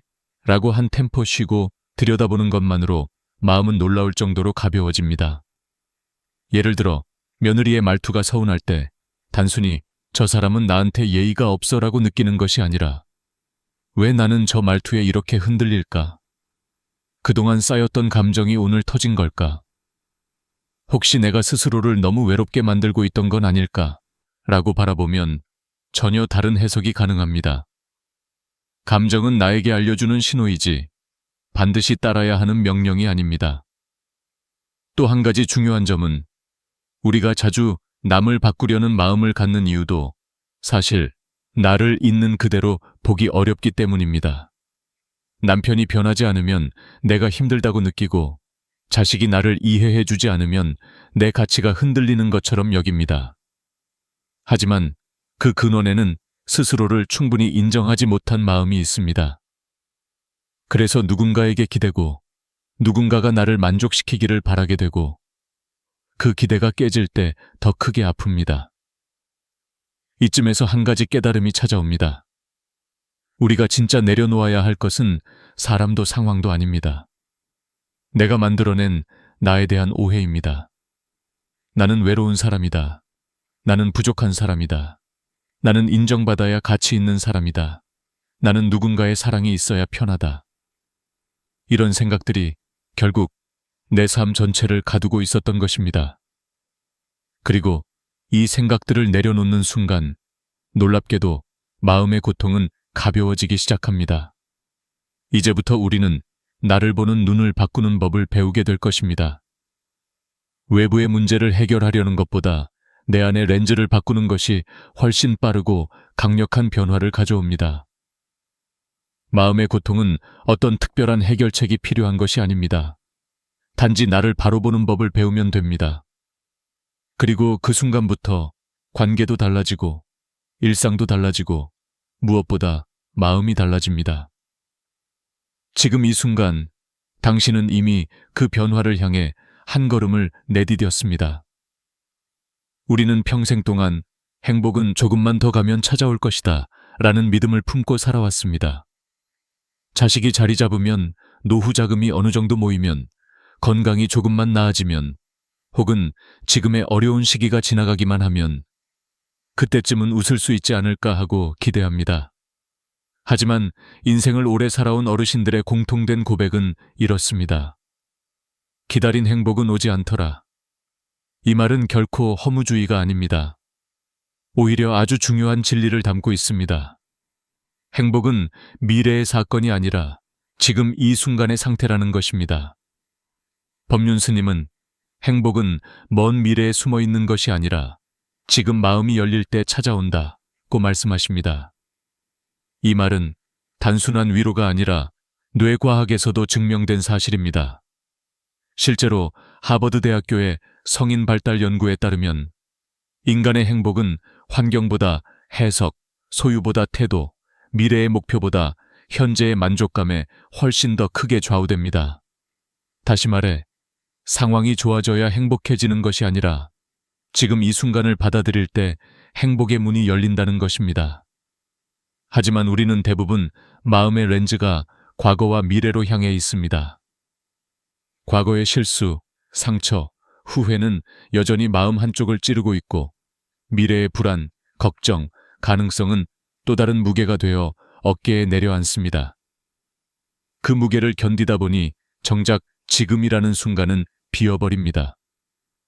지금의 햇살, 지금의 바람, 지금 내 눈앞에 있는 사람, 이 모든 것이 지나쳐갑니다. 그래서 행복은 늘 내 삶의 옆을 스쳐 지나가기만 합니다. 한 80대 어르신에게 어느 날 질문을 드린 적이 있습니다. 선생님은 언제 가장 행복하셨나요? 오래 생각하던 그분은 이렇게 답하셨습니다. 행복한 줄 모르고 살던 때가 가장 행복했지. 이 말 속에는 우리의 삶이 담겨 있습니다. 우리는 행복을 특별한 순간에서 찾으려 하지만 사실은 일상 속 작은 장면들이 가장 따뜻한 행복을 만들어냅니다. 손주가 건넨 작은 메모지, 아침 햇빛에 반짝이는 창문, 식탁 위에 놓인 따뜻한 국 한 그릇. 이런 순간이 모여 하루를 만들고 하루가 모여 삶을 만듭니다. 그런데 우리는 늘 조금 더 큰 행복을 찾느라 이 소중한 조각들을 놓치고 있습니다. 또 하나 중요한 진실이 있습니다. 우리가 생각하는 행복의 조건, 돈, 건강, 관계, 성취, 이런 것들이 실제로는 행복의 절반도 채우지 못한다는 사실입니다. 영국 심리학회 연구에 따르면 행복을 결정하는 요소 중 40%는 마음가짐, 10%는 환경, 50%는 선택과 행동이라고 합니다. 즉, 건강이 조금 나빠져도, 돈이 조금 모자라도, 관계가 완벽하지 않아도 행복할 수 있는 여지는 충분히 남아있다는 뜻입니다. 그러나 많은 사람들은 환경이 완벽해야 행복할 수 있다고 착각합니다. 바로 이 착각이 우리를 평생 지치게 만드는 것입니다. 그리고 또 하나, 행복을 방해하는 대표적인 심리적 요소가 있습니다. 바로 나는 아직 준비가 안 됐다는 마음입니다. 많은 사람들이 행복을 미룹니다. 조금만 더 수고하면, 조금만 더 참으면, 조금만 더 기다리면 행복이 따라올 거라고 믿습니다. 하지만 실제로는 그 조금만은 평생 끝나지 않습니다. 결국 그 과정에서 중요한 시간이 흘러가고, 몸은 늙어가고, 관계는 멀어지고, 마음은 지쳐갑니다. 결국 어르신들이 말하죠. 행복을 미루는 동안 청춘도 기회도 다 지나가더라. 법륜스님은 이렇게 말씀하십니다. 행복은 지금을 인정하는 순간 시작된다. 이 말은 우리가 가진 오랜 착각을 뒤흔듭니다. 행복은 미래에서 우리에게 걸어오는 것이 아니라 지금 내가 선택하는 것입니다.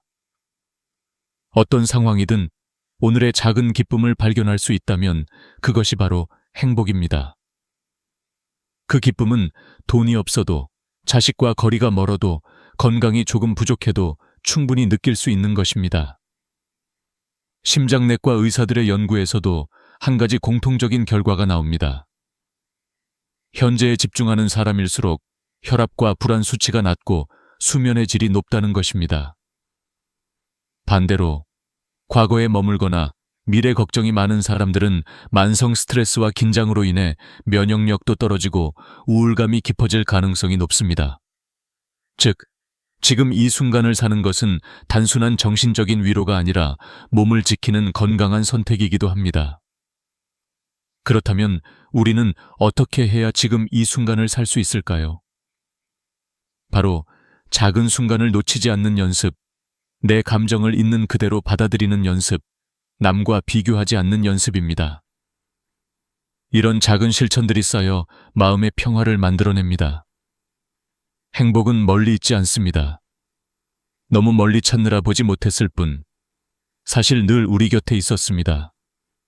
지금 이 순간 숨을 들이쉬고 내쉬는 것, 따뜻한 차 한 모금, 창밖으로 스며드는 햇빛, 누군가 건넨 짧은 안부 인사. 이 평범한 순간들이 바로 당신의 행복입니다. 지금 이 순간을 다시 바라보는 것이 바로 새로운 삶의 시작입니다. 행복이 지금 이 순간에 있다는 사실을 깨닫고 나면 다음으로 중요한 것은 그 행복을 지켜낼 습관입니다. 마음은 조금만 방심해도 다시 과거로 끌려가고 비교로 흔들리고 기대 때문에 상처받고 걱정으로 무거워지는 존재이기 때문입니다. 그래서 인생 후반기일수록 마음 사용법을 새롭게 익혀야 합니다. 많은 어르신들을 상담하면서 제가 느낀 것은 마음이 평온한 분들에게는 공통적인 3가지 습관이 있다는 점입니다. 그리고 놀랍게도 이 습관들은 누구나 어렵지 않게 실천할 수 있으며 하루를 얼마나 다르게 만드는지 눈에 띄게 드러납니다. 지금부터 그 3가지 습관을 하나씩 깊이 들여다보겠습니다. 첫 번째 습관은 오늘 하루를 소중히 바라보는 마음입니다. 언뜻 들으면 너무 단순하고 당연해 보이지만 실제로는 대부분의 사람들이 한 번도 제대로 실천해보지 못한 습관입니다. 아침에 눈을 떴을 때 몸이 크게 아프지 않다는 사실, 창문 너머로 빛이 들어온다는 사실, 밥을 씹을 수 있고 걸을 수 있고 누군가와 대화를 나눌 수 있다는 사실을 기적처럼 느끼는 것. 이 단순한 마음가짐이 삶의 질을 얼마나 바꿔놓는지 상상 이상입니다. 실제로 서울대 노년행복연구팀의 조사에 따르면 매일 아침 감사할 것을 떠올리는 노년층은 우울감이 42% 감소하고 불안지수가 35% 개선된다고 합니다. 그만큼 생활 속 감사가 마음의 안정에 미치는 효과는 매우 큽니다. 한 75세 어르신은 이런 말씀을 하셨습니다. 예전엔 내가 잃어버린 것만 보였는데 지금은 내가 아직 가진 것들을 보려고 해. 그랬더니 마음이 훨씬 편해졌지. 이 말은 단순한 위로가 아니라 삶을 바꾸는 법칙입니다. 보는 관점이 바뀌는 순간 하루가 달라집니다. 두 번째 습관은 내 감정과 반응을 알아차리는 연습입니다. 많은 분들이 내가 화내고 싶어서 화를 내는 게 아니다. 내가 서운해지고 싶어서 서운한 게 아니다 라고 말합니다. 맞습니다. 감정은 통제가 아니라 반응에 가깝습니다. 문제는 감정 그 자체가 아니라 그 감정이 올라왔을 때 내가 어떻게 반응하는가입니다. 실제로 심리학에서는 감정이 생겨난 순간부터 사라지기까지 평균 90초가 걸린다고 합니다. 그 짧은 시간을 잘 다루면 감정이 더 깊어지지 않고 흘러갑니다.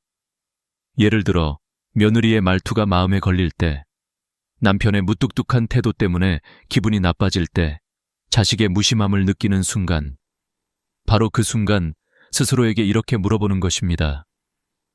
지금 내가 왜 이렇게 흔들릴까? 이 감정은 사실 오래 쌓여있던 감정이 올라온 건 아닐까? 혹시 내가 요즘 외로워서 작은 말에도 더 민감해진 건 아닐까? 이렇게 감정을 관찰하는 것만으로 마음의 폭풍이 잦아들기 시작합니다. 감정은 억누를수록 더 강해지고 바라볼수록 자연스럽게 물러납니다. 어느 68세 할머니는 며느리와 자주 갈등이 있었는데 어느 날 이런 깨달음을 얻었다고 합니다. 며느리가 바쁜 날에는 말투가 좀 짧아지더라고. 근데 그걸 내가 무시라고 받아들였던 거야. 사실은 내 오해였는데. 관점을 바꾸는 순간 갈등도 사라졌다고 합니다. 결국 나를 괴롭힌 것은 사람의 말투가 아니라 그 말투를 해석한 나의 감정이었던 것이죠. 세 번째 습관은 비교 대신 감사하는 마음을 붙잡는 것입니다. 비교는 더 나은 삶을 위한 동기가 되기도 하지만 대부분의 경우 노년기에는 마음의 상처가 되는 경우가 더 많습니다. 저 집은 손주들이 매주 찾아온다는데, 저 사람은 아직도 여행 다닌다는데, 나는 왜 이렇게 사는지 모르겠다. 비교는 항상 내가 가진 것을 작게 만들고 남이 가진 것을 크게 보이게 합니다. 그래서 비교를 멈추지 않으면 감사할 수 있는 눈을 잃어버립니다. 법륜 스님은 비교는 불행의 가장 쉬운 방법이다 라고 말합니다. 반대로 감사는 행복을 여는 가장 빠른 방법입니다. 실제로 일본과 한국에서 진행된 고령층 심리 연구에서도 감사 습관을 실천한 그룹은 6개월 만에 삶의 만족도가 2배 이상 증가했습니다. 한 72세 어머니는 이런 말씀을 하셨습니다. 우리 딸은 자주 연락은 안 해도 생일은 꼭 챙기더라. 그게 어디야. 감사할 일이 한두 가지더라고. 이 간단한 태도가 마음을 얼마나 따뜻하게 만드는지 많은 어르신들이 몸소 경험하고 계십니다. 이 세 가지 습관은 절대 어렵지도 거창하지도 않습니다. 단지 마음을 보는 방향을 바꾸는 간단한 선택일 뿐입니다. 하지만 이 작은 선택들이 쌓이면 인생은 완전히 달라집니다. 아침을 바라보는 눈이 달라지고 사람을 해석하는 방식이 달라지고 관계를 대하는 마음이 달라집니다. 결국 내가 달라지면 세상도 달라 보입니다. 이제 이 세 가지 마음 습관을 기반으로 우리는 마지막으로 더 깊은 이야기, 어떻게 내려놓고 더 가볍게 살아갈 수 있는가를 향해 나아가 보겠습니다. 나이가 들수록 우리는 한 가지 중요한 진실과 마주하게 됩니다. 놓지 못한 것이 우리를 가장 힘들게 한다는 사실입니다. 사람도, 기억도, 상처도, 미련도, 억울함도, 마음 한편에서 오래 붙잡혀 있던 것들이 삶 전체의 무게가 됩니다. 그런데 더 놀라운 사실은 우리가 붙잡고 있다고 생각했던 것들이 실은 우리를 붙잡고 있었다는 겁니다. 그래서 오늘 마지막으로 나누고 싶은 이야기는 바로 어떻게 내려놓고 더 가볍게 살아갈 수 있을까입니다.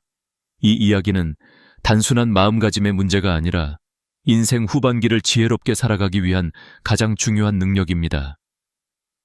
한 80대 할머니가 이런 말씀을 하신 적이 있습니다. 내가 내려놓으니까 내가 편하더라. 이 짧은 말은 인생을 깊이 살아본 사람만이 할 수 있는 고백입니다. 우리는 흔히 참고 견디는 것이 인내라고 생각하지만 진짜 인내는 때로는 내려놓는 용기에서 시작됩니다. 내려놓는다는 것은 포기나 패배가 아니라 나를 지키는 방법입니다. 더 이상 나를 괴롭히는 생각에 에너지를 쓰지 않고 내 마음을 옥죄는 감정에 묶이지 않는 것. 바로 그것이 내려놓기의 본질입니다. 그렇다면 무엇부터 내려놓아야 할까요? 법륜 스님은 이렇게 말씀하십니다. 내가 컨트롤할 수 없는 것부터 놓아라. 이 말은 인생 후반기의 핵심 지혜입니다. 왜냐하면 우리가 가장 많이 괴로워하는 부분이 바로 내가 바꿀 수 없는 것들이기 때문입니다. 남의 말, 남의 성격, 남의 감정, 남의 행동. 이 모든 것은 내가 어떻게 해도 바뀌지 않습니다. 하지만 우리는 평생 그것을 바꿔보겠다며 마음을 소모하고 기대하고 실망하고 상처받습니다. 그래서 내려놓기의 첫 단계는 내 힘으로 바꿀 수 없는 것들을 손에서 내려놓는 것입니다. 예를 들어 자식이 자주 찾아오지 않는다고 해서 그것을 붙잡고 서운함을 계속 쌓는다면 결국 고통은 나의 몫입니다. 어느 70대 어르신은 이렇게 깨달았다고 합니다.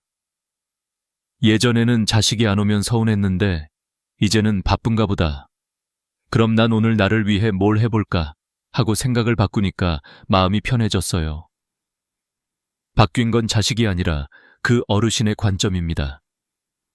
내려놓는다는 건 결국 세상을 바꾸는 것이 아니라 내가 세상을 바라보는 방식을 바꾸는 일입니다. 또 한 가지, 내려놓기 위해 반드시 알아야 할 중요한 사실이 있습니다. 감정은 붙잡는다고 사라지지 않는다는 것입니다. 억울함, 분노, 서운함, 외로움은 억누르면 억누를수록 커지고 무시하면 무시할수록 마음 깊은 곳에 남아 생채기를 남깁니다. 내려놓기란 감정을 억누르는 것이 아니라 그 감정을 있음으로 인정하고 더 이상 그 감정에 매달리지 않는 것입니다. 내가 이런 감정을 느끼고 있구나. 이 단순한 인정은 마음 치유의 첫걸음입니다. 심리학에서는 이를 감정 거리두기라고 부릅니다. 감정을 나로 동일시하지 않고 하나의 현상으로 바라보는 것입니다. 이 방법을 사용하면 감정은 점점 힘을 잃고 자연스럽게 흘러갑니다. 마치 흐르는 물을 손으로 움켜쥘 수 없듯이 감정도 억지로 잡을수록 고통은 깊어집니다. 하지만 흘러가도록 두면 마음은 점점 가벼워집니다. 그리고 내려놓기의 마지막 단계는 내가 붙잡고 있는 나에 대한 오해를 내려놓는 것입니다. 많은 분들이 이렇게 생각합니다. 나는 부족한 사람이다. 나는 늙어서 할 수 있는 게 없다. 나는 외로운 사람이다. 하지만 실제로 사람을 가장 갇히게 만드는 건 주변 환경이 아니라 자기 자신에 대한 잘못된 정의입니다. 스스로를 작게 규정하면 마음도 작아지고 삶도 작아집니다. 반대로 지금의 나도 충분하다. 나는 나답게 살아도 괜찮다. 나를 인정하는 순간 나의 삶은 다시 시작된다 라고 받아들이는 순간 마음은 놀라울 정도로 회복합니다. 이쯤에서 한 어르신의 이야기를 소개하고 싶습니다. 젊을 때부터 남편에게 받은 상처를 평생 잊지 못하고 살아오던 78세 할머니가 있었습니다. 어느 날 그분은 상담 중 이렇게 말했습니다. 사실 남편은 그대로인데 내가 그 사람을 바라보는 마음만 바꾸니까 평생 안 되던 게 하루 만에 되더라고요.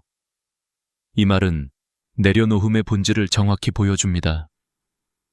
상황은 변하지 않아도 마음이 변하면 삶이 변합니다.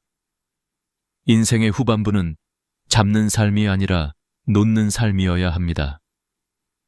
잡아야 살 수 있었던 젊은 시절과 달리 놓아야 더 깊어지고 더 따뜻해지는 것이 바로 50대 이후의 인생입니다.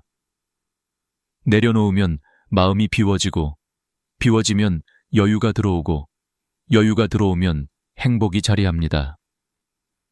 마지막으로 오늘 이 긴 여정을 함께 걸어온 여러분께 한 가지 말씀을 드리고 싶습니다. 행복은 먼 곳에 있지 않습니다. 당신이 지금 마음을 조금 더 부드럽게 내려놓는 그 순간에 이미 시작됩니다. 지금의 당신은 충분히 잘 살아오셨고 앞으로도 충분히 행복해질 수 있는 사람입니다. 행복은 찾아오는 것이 아니라 지금 이 순간 마음이 허락하는 만큼 흘러들어오는 것입니다. 이 영상이 당신 마음에 작은 따뜻함이라도 불어넣었다면 그것만으로도 오늘은 의미 있는 하루입니다. 그리고 그 따뜻함이 또 다른 누군가에게 전해지기를 진심으로 바랍니다. 함께 나누고 함께 위로하며 우리의 삶은 조금 더 단단해지고 조금 더 따뜻해집니다. 오늘도 함께 해주셔서 감사합니다. 다음에도 당신의 하루가 더 가벼워지고 더 평화로워질 수 있도록 좋은 이야기로 다시 찾아오겠습니다. 구독과 좋아요 그리고 공유까지 부탁드립니다. 우리가 나이가 들수록 진짜 이상한 일이 생깁니다. 예전에는 사람과의 관계가 마치 공기처럼 자연스럽게 있었는데 어느 순간부터는 한 사람 한 사람이 너무 크게 느껴지고 어떤 인연은 내 마음을 따뜻하게 만들다가도 또 어떤 인연은 하루를 통째로 무너뜨릴 만큼 무겁게 다가옵니다. 그런데 더 놀라운 건요. 나이가 들면 사람 보는 눈은 생기는데 그 사람을 떠나보내는 법은 끝까지 익숙해지지 않는다는 사실입니다. 누구를 만날지보다 누구와 거리를 둘지가 훨씬 더 인생을 결정짓는 순간들이 오게 되는데 그때 우리는 항상 흔들립니다. 정말 이 인연을 끝내야 하는 걸까? 내가 예민한 걸까? 아니면 더 참아야 하는 걸까? 이런 고민이 마음속에서 오래 맴돌죠. 그런데 한 가지 분명한 진실이 있습니다. 어떤 인연은 끝내야만 내 삶이 다시 숨을 쉽니다. 문제는 그 끝내는 방식에 우리 삶의 품격이 달려 있다는 것입니다. 감정으로 끊으면 상처가 남고 지혜로 끊으면 삶이 단단해집니다. 인연을 끊는 건 용기입니다. 하지만 어떻게 끊느냐는 품격입니다. 저는 오랫동안 많은 어르신들의 이야기를 들으며 한 가지 공통점을 발견했습니다. 다들 문제 있는 사람을 떠난 걸 후회하진 않지만 떠나는 그 순간에 내 태도는 오래 남는다고 말하더군요. 그 말이 참 깊었습니다. 우리는 보통 떠난 사람만 기억한다고 생각하지만 사실은 내가 떠난 방식이 나를 정의합니다. 어떤 얼굴로 마지막을 맞았는지, 어떤 말로 관계를 정리했는지, 어떤 마음으로 등을 돌렸는지가 인생의 다음 인연을 결정하죠. 그래서 저는 오늘 이야기의 문을 이렇게 열고 싶습니다. 이별은 상대를 떠나는 게 아니라 나의 다음 인연을 만든다. 사람과의 관계는 덧셈도 아니고 뺄셈도 아닙니다. 덜어내야 더 나아지는 순간이 있고, 놓아야 내 삶이 가벼워지는 순간이 있고, 정리해야 내 마음이 회복되는 순간이 있어요. 특히 50대, 60대, 70대를 지나면서 우리는 인생의 황혼기에 들어가고 어떤 사람들과 함께 남을 것인가가 새롭게 중요한 문제가 됩니다. 이 시기엔 마음을 지키는 관계만 남기고 마음을 해치는 관계는 내려놓아야 인생 후반이 평온해집니다. 하지만 그 결정을 잘못하면 후회가 오래 남습니다. 갑작스러운 말 한마디, 감정이 올라온 날에 던진 상처 주는 말, 순간에 화로 내뱉은 비난, 차갑게 돌아선 뒷모습.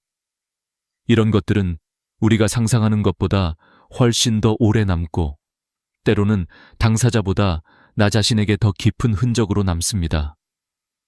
그래서 인연을 끊을 때 가장 중요한 자세는 감정이 아니라 이해로 마무리하는 것입니다. 나이가 들수록 인연은 선택이 되고 관계는 책임이 됩니다. 불편하고 힘든 관계를 그냥 끌고 가는 건 인생을 낭비하는 것과 같습니다. 하지만 무조건 잘라내는 것도 위험합니다. 감정으로 끊으면 그 감정이 다시 돌아옵니다. 내 마음의 부메랑처럼 꽂히죠. 반대로 품격으로 끊으면 끝난 관계조차 나를 좋은 기억으로 남깁니다. 저는 이런 말씀을 해주신 한 어르신을 잊지 못합니다. 사람은 떠나도 내가 떠난 방식은 나한테 돌아오더라. 이 말이 오늘 이야기의 핵심입니다. 관계를 끊을 때 우리는 크게 세 가지를 잊습니다. 첫째, 감정은 지나가지만 기록은 남는다는 것. 둘째, 이별의 말은 상대보다 내 인격을 더 드러낸다는 것. 셋째, 떠나는 방식이 다음 인연의 기준이 된다는 것. 인생 후반에서는 관계를 정리하는 순간이 곧 나의 품격이 드러나는 순간입니다. 지금부터 우리는 단순히 인연을 끊는 법이 아니라 후회 없이, 상처 없이 품격 있게 끝내는 법을 배워야 합니다. 그게 바로 남은 인생을 편안하게 만드는 첫 번째 지혜입니다. 오늘 영상의 첫 번째 파트에서는 바로 그 출발점에 대해 이야기합니다. 왜 어떤 인연은 반드시 끊어야 할까? 그리고 그 순간이 왜 우리 인생에서 중요한 장면이 되는가? 인연을 끊는 건 참 아픈 일입니다. 하지만 더 아픈 건 끊어야 할 인연을 계속 끌고 가는 것입니다. 이제 우리는 그 차이를 정확히 알아야 합니다. 그래야 인생이 가벼워지고 마음이 회복되고 남은 인연들이 빛나기 시작합니다. 오늘 이 이야기가 당신의 마음에 작은 용기의 불씨가 되길 바랍니다. 이제부터 천천히, 그러나 깊게 이야기해 보겠습니다. 소투, 천란맹. 우리는 살아오면서 수많은 인연을 만나지만 그 모든 인연이 평생을 함께할 수는 없습니다. 어릴 때는 친구를 잃어도 금세 다른 친구가 생겼지만 나이가 들수록 관계 하나를 정리하는 일이 훨씬 더 큰 용기와 지혜를 요구하게 됩니다. 그런데 대부분의 사람들은 이 관계를 계속해야 할지 말아야 할지 판단하는 기준을 제대로 배우지 못한 채 살아갑니다. 그래서 이미 마음속에서는 수십 번 경고 신호가 울리고 있는데도 정작 몸은 그 사람을 계속 붙잡고 있고 마음은 더 지쳐갑니다. 인연을 끊어야 한다는 건 단순히 싫다의 문제가 아니라 관계가 이미 우리 삶에 해를 주기 시작했다는 뜻입니다. 그 신호를 외면하면 외면할수록 우리는 더 늙고 더 지치고 더 상처받습니다. 그래서 오늘은 꼭 기억해야 할 신호들을 이야기하려 합니다. 듣는 순간, 아, 그래서 내가 힘들었구나 하고 마음이 크게 고개를 끄덕이실 겁니다. 첫 번째 신호는 내 마음이 자꾸 작아지는 인연입니다. 함께 있으면 위로가 되고 말 한마디를 나눠도 마음이 채워지는 사람이 있는 반면 반대로 같이 있는 것만으로도 내 마음이 눌리고 기가 죽는 사람이 있습니다. 말투 하나, 표정 하나가 늘 나를 작게 만들고 은근한 비교와 비난으로 내 자존심을 흔들어 놓는 사람들. 관계란 서로를 키워주는 것이어야 하는데 그 사람을 만나고 돌아오는 길마다 유난히 어깨가 무겁다면 이미 신호는 충분히 온 것입니다. 나이가 들수록 우리는 누군가에게 작아져야 할 이유가 없습니다. 평생 버티고 견디고 살아온 사람인데 마지막 인생에서까지 길을 꺾는 사람을 곁에 둘 필요는 없습니다. 내 마음이 작아지는 인연은 결국 내 삶까지 작게 만들기 때문입니다. 두 번째 신호는 서로의 마음이 단절된 인연입니다. 입은 말을 하고 있지만 마음은 서로에게 닿지 않는 관계. 말이 오고 가는데도 늘 공허함만 남는 관계. 연락을 해도 의무감처럼 느껴지고 만나도 예전의 따뜻함이 사라진 관계가 여기에 해당됩니다. 인연은 마음의 온도가 유지되어야 지속됩니다. 하지만 마음이 닫힌 사람과 억지로 관계를 이어가는 건 결국 나 혼자 이 관계를 지탱하고 있다는 뜻입니다. 그때 우리는 알게 됩니다. 아, 이 관계는 이제 끝을 향해 가고 있구나. 마음이 단절되면 그 사람의 말이 상처로 들리고 내 말 역시 그에게 닿지 않습니다. 이런 관계는 더 잡고 있어도 회복되기 어렵습니다. 오히려 정리하는 편이 내 삶의 숨통이 트이게 됩니다. 세 번째 신호는 늘 나만 희생하는 인연입니다. 관계는 주고받음이 있어야 건강합니다. 하지만 어떤 인연은 시간이 지날수록 일방적이 됩니다. 내가 양보하고, 내가 기다리고, 내가 이해하고, 내가 참고, 내가 맞춰야만 유지되는 관계들. 젊을 때는 관계란 원래 이런 거지 라고 생각하며 버틸 수 있었지만 시간이 흐르고 인생 후반에 접어들면 이런 관계는 우리를 고립시키고 지치게 만듭니다. 무엇보다 무서운 건 오래 참다 보면 내가 왜 이렇게까지 하고 있을까 하는 자괴감이 찾아온다는 점입니다. 관계는 서로에게 도움이 되어야 하지 한 사람의 희생 위에서 유지되는 것은 결코 건강한 인연이 아닙니다. 내 삶의 균형을 무너뜨리는 인연은 과감히 내려놓는 것이 지혜입니다. 네 번째 신호는 내 삶의 에너지를 빼앗아가는 인연입니다. 어떤 사람은 말 한마디만 들어도 기운이 빠지고 만나기 전부터 이미 마음이 피곤해지고 대화를 마치고 돌아오는 길에 혼자 한숨이 새어나옵니다. 반대로 따뜻한 사람을 만나면 그날 하루가 환해지고 기운이 살아납니다. 이것은 과장이 아닙니다. 실제로 심리학에서는 이를 에너지 드레인 관계라고 부르며 50대 이후에 인간관계 만족도에 큰 영향을 미치는 요소로 꼽습니다. 한 연구에서는 이런 관계를 1년 이상 지속하면 수면의 질과 기억력까지 떨어지는 것으로 나타났습니다. 즉, 나를 소진시키는 인연을 잡고 있는 건 단순한 감정 문제가 아니라 건강 문제이기도 합니다.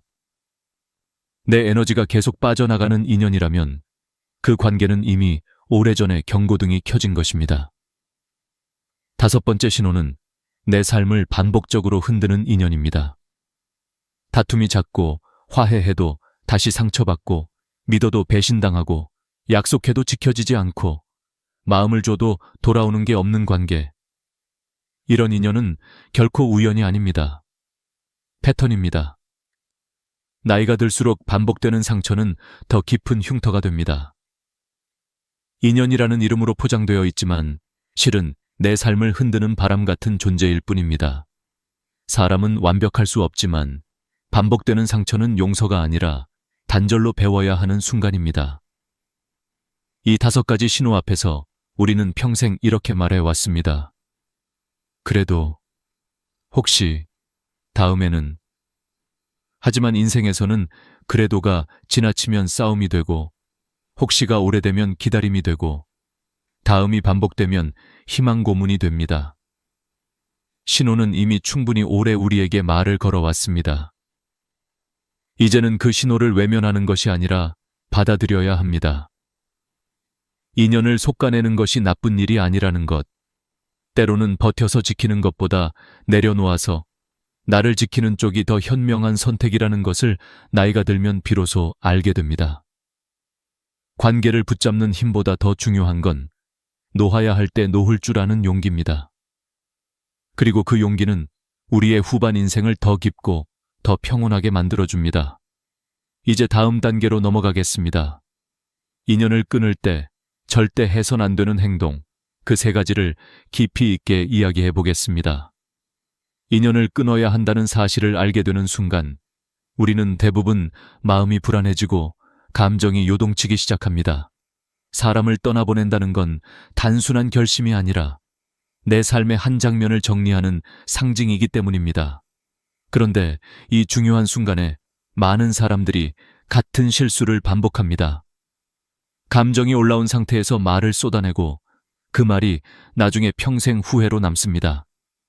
그래서 인연을 끊을 때 반드시 피해야 할 행동들이 있습니다. 이 세 가지는 단순한 매너가 아니라 나 자신을 지키는 방법이기도 합니다. 오늘 이 이야기를 들으시는 분들 중에는 내가 그때 그러지 말았어야 했는데 하고 가슴이 뜨끔하시는 분들도 계실 겁니다. 하지만 늦지 않았습니다. 지금 이 순간부터 알게 되면 앞으로의 인연을 훨씬 더 단단하게 지킬 수 있습니다. 첫 번째로, 절대 하면 안 되는 행동은 상대를 험담하는 것입니다. 많은 사람들이 관계를 끊고 난 뒤 이렇게 말합니다. 그 사람이 진짜 이상했어. 내가 얼마나 잘해줬는데 결국 배신하더라고. 원래 그런 사람이었지 뭐. 이런 말들은 처음엔 속을 조금 시원하게 해줄지 모르지만 오래 반복될수록 가장 큰 손해를 보는 건 그 사람이 아니라 바로 나 자신입니다. 왜냐하면 험담은 상대에 대한 이야기가 아니라 결국 내 품격을 보여주는 말이기 때문입니다. 누군가의 얘기를 듣는 주변 사람은 이렇게 생각합니다. 저 사람은 관계가 끝난 뒤에도 저렇게 말하는구나. 나와도 언젠가 틀어지면 저렇게 말하겠지. 결국 내가 한 말은 그 사람에게 가지도 못하고 내 주변 사람들의 기억 속에 먼저 새겨집니다. 말은 마음의 밑바닥을 드러내는 그릇이라 했습니다. 특히 나이가 들수록 말은 행동보다 더 강하게 남습니다. 한번 험담을 내뱉고 나면 시간이 지나도 그 흔적은 쉽게 지워지지 않습니다. 마음이 복잡하다면 종이에 써보거나 혼자 걸으면서 정리하면 됩니다. 하지만 그 말이 다른 사람 귀에 닿는 순간 그건 더 이상 감정이 아니라 평판이 됩니다. 두 번째로 피해야 할 행동은 이별 직전에 상대에게 마지막 공격을 하는 것입니다. 다들 이런 경험 한 번쯤 있으시죠? 너무 답답하고 억울해서 마지막에 한 방이라도 날려야 속이 풀릴 것 같은 순간. 그래서 이런 말들이 튀어나옵니다. 넌 원래 그랬어. 그래서 너랑은 안 되는 거야. 나는 참았는데 너는 정말 아니다. 이 말들은 순간적으로 내가 이긴 것 같고 내 감정을 조금 정리해주는 것처럼 느껴질 수도 있습니다. 하지만 나중에 돌아보면 그 말 한마디가 나의 오랜 이미지와 인격을 망칠 수 있습니다. 사람은 좋은 기억보다 마지막의 말을 더 오래 기억합니다. 아무리 예전엔 서로 웃고 지냈어도 마지막 순간에 내뱉은 독한 말 한 줄이 모든 기억을 덮어버립니다. 특히 인생의 후반에서 이런 말투를 남기는 건 스스로에게도 큰 상처가 됩니다. 떠날 때 가장 중요한 건 이깁니다. 화내며 떠나는 사람보다 조용히 정리하고 떠나는 사람이 훨씬 더 강한 사람입니다. 떠나는 순간의 말은 감정이 아니라 삶의 품격으로 남기 때문입니다. 세 번째로, 절대 하면 안 되는 행동은 감정적으로 결정하는 것입니다. 사람은 화가 나면 생각이 좁아지고 시야가 어두워집니다. 억울하면 모든 것이 상대 잘못으로 보이고 상처받은 순간엔 상대의 단점만 크게 보이기 마련입니다. 그래서 우리는 성급하게 말합니다. 이제 끝이다. 다시는 안 본다. 하지만 하루만 지나도 마음이 달라지는 경우가 얼마나 많습니까? 감정이 폭발한 순간에 내린 결정은 대부분 후회로 이어집니다. 실제로 심리학에서도 분노 상태에서 내리는 관계적 결정의 70%가 나중에 번복되고 그중 많은 경우가 그때만 아니었으면 괜찮게 유지될 관계였다고 분석됩니다. 감정은 바람처럼 지나가지만 그때 내린 결정은 현실로 남습니다. 그래서 저는 늘 이렇게 말씀드리고 싶습니다. 감정이 흔들릴 땐 결정하지 마세요. 하루를 보내고 하룻밤 자고 마음이 고요해진 다음 다시 생각해 보세요. 그때 비로소 보입니다. 이 인연이 정말 끝내야 할 인연인지 아니면 단지 내가 상처받아 흔들리고 있는 순간인지를. 급하게 말하고 급하게 등을 돌리는 이별은 상대를 벌 주는 것처럼 보이지만 사실 가장 크게 벌받는 건 나 자신입니다. 우리가 인생에서 후회하는 건 사람을 떠났기 때문이 아니라 그 순간의 감정으로 떠나버렸기 때문입니다. 그래서 관계를 정리할 때 가장 필요한 건 감정이 아니라 지혜입니다. 감정이 많으면 판단이 흐려지고 지혜가 있으면 감정이 잦아듭니다. 인연을 떠나보낼 땐 반드시 평온한 상태에서 결정해야 합니다. 그럴 때 우리는 후회가 없습니다. 그럴 때 떠나는 인연도 나를 미워하지 않고 남아있는 인연도 나를 신뢰합니다. 결국 이별의 품격은 다음 인연을 결정짓는 문이 됩니다. 이제 우리는 단절의 순간에 하지 말아야 할 행동을 배웠습니다. 그렇다면 다음으로 가장 중요한 질문이 남습니다. 관계를 끊은 뒤 우리는 어떤 마음으로 살아야 할까? 이제 그 이야기를 이어가겠습니다. 관계를 끊는 순간보다 더 어려운 시간이 있습니다. 바로 그 이후입니다. 떠나보낸 인연이 마음속에서 계속 맴돌고 잘한 선택인지 돌아보게 되고 가끔은 뒤돌아보고 싶은 마음이 올라오기도 합니다. 사실 많은 사람들이 이 시기를 제대로 지나지 못해 후반 인생에서 더 큰 공허함을 느끼곤 합니다. 그래서 관계를 정리한 뒤 어떤 마음을 가져야 하는지가 인생에서 아주 중요한 관문이 됩니다. 이 시기를 잘 건너뛰면 우리는 성장하고 마음이 평온해지지만 그렇지 못하면 끊어진 인연이 오래도록 마음의 그림자로 남게 됩니다. 관계를 끊은 후 가장 먼저 해야 할 일은 내 마음을 정돈하는 것입니다. 많은 분들이 인연을 끊자마자 잘한 선택일까? 혹시 너무 성급했나? 내가 조금 더 참았어야 하나? 하는 생각에 스스로를 흔들어 놓습니다. 하지만 이 질문들은 대부분 감정의 불안에서 나오는 것입니다. 끊어낸 인연을 후회하는 것이 아니라 갑자기 생긴 빈자리를 낯설어 하는 것입니다. 오래 사용하던 가구를 치우면 방이 넓어졌지만 허전하죠. 관계도 마찬가지입니다. 그 사람이 좋은 사람이어서가 아니라 익숙함 때문에 빈자리처럼 느껴지는 것입니다. 이 빈자리의 감정을 잘못 해석하면 다시 나쁜 인연을 붙잡게 됩니다. 그래서 관계를 끊은 직후에는 결코 성급하게 판단하거나 돌아보려고 하지 말아야 합니다. 감정이 아니라 시간 속에서 마음을 정리해야 합니다. 두 번째로 중요한 것은 그 관계에서 내가 무엇을 배웠는지 스스로에게 질문하는 것입니다. 사람은 실수보다 후회를 더 무서워합니다. 그런데 인연을 정리한 뒤 제대로 돌아보지 않으면 그 관계는 단순히 지운 기록으로 끝나지만 다시 생각하고 정리하면 삶의 교훈으로 남습니다. 예전에 한 어르신이 이런 말씀을 하셨습니다. 나쁜 인연도 잘 정리하면 선물이다. 그 인연이 없었으면 내가 이만큼 잘하지 못했을 테니까. 이 말은 단순한 위로가 아닙니다. 실제로 심리학에서도 이별 뒤에 성찰이 있을 때 사람의 자존감이 더 높아지고 인간관계 선택 기준도 더 분명해진다고 말합니다. 내가 왜 상처받았는지, 무엇을 참았는지, 왜 버텼는지, 앞으로 어떤 사람을 만나고 싶은지 이런 질문들은 다음 인연에서 나를 더 단단하게 지켜줍니다. 깨진 관계에서 교훈을 건져 올리는 사람은 절대 같은 상처를 반복하지 않습니다. 세 번째로 중요한 건 남아있는 인연을 따뜻하게 바라보는 태도입니다. 많은 사람들이 지나간 인연만 붙잡고 있으면서 정작 지금 곁에 있는 사람들에게는 마음을 충분히 주지 못합니다. 하지만 우리의 인생을 지탱하는 건 떠난 사람이 아니라 남아있는 사람들입니다. 지나간 관계는 끝이 났지만 그 자리를 채우고 있는 새로운 사람들은 지금도 우리의 마음을 기다리고 있습니다.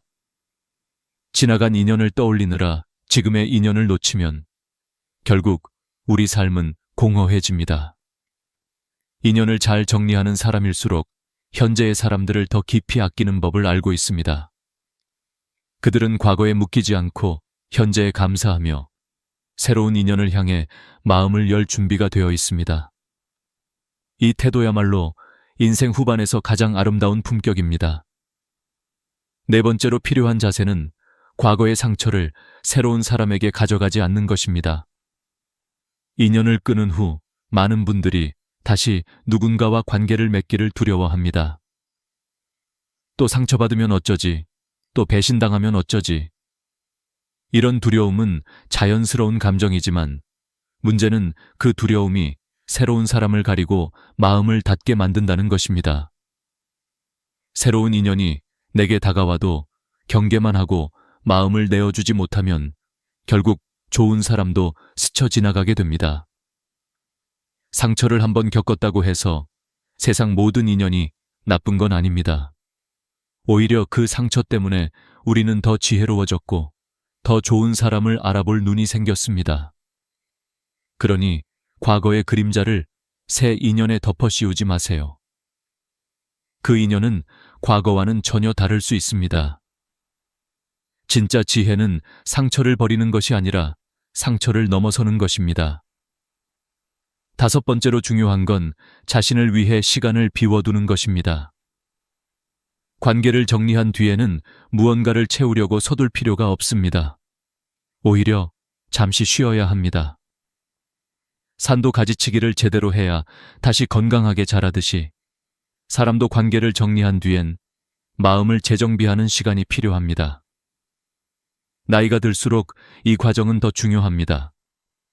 왜냐하면 인생 후반의 관계는 하루하루를 함께 보내는 사람들의 질에 따라 삶의 행복도가 크게 달라지기 때문입니다. 마음을 비워두고 쉬어야 좋은 인연이 들어올 공간이 생깁니다. 마음이 상처로 가득 차 있다면 아무리 좋은 사람이 와도 그 따뜻함을 느끼기 어렵습니다. 그러니 잠시 멈추고 쉬고 내 마음을 깨끗하게 해주세요. 그 시간이 길어질수록 당신의 다음 인연은 더 깊고 더 단단해집니다. 그리고 마지막으로 기억해야 할 건 정리된 인연을 후회하지 않는 태도입니다. 어떤 인연이든 끝이 났다는 건 결국 그 인연이 더 이상 내 삶을 건강하게 만들지 못했다는 뜻입니다. 관계는 억지로 유지한다고 유지되는 게 아닙니다. 서로의 마음이 닿지 않으면 결국 자연스럽게 갈라지게 되어 있습니다. 그 끝을 억지로 되돌리려 하지 마세요. 이별이 끝이 아니라 새로운 인연을 향한 시작일 수 있습니다. 인연을 떠나보내는 용기를 가진 사람만이 새로운 인연을 맞이할 자격이 있습니다. 과거의 관계에 머물러 있으면 인생이 멈춰버리지만 떠난 인연을 놓아주면 새로운 길이 열립니다.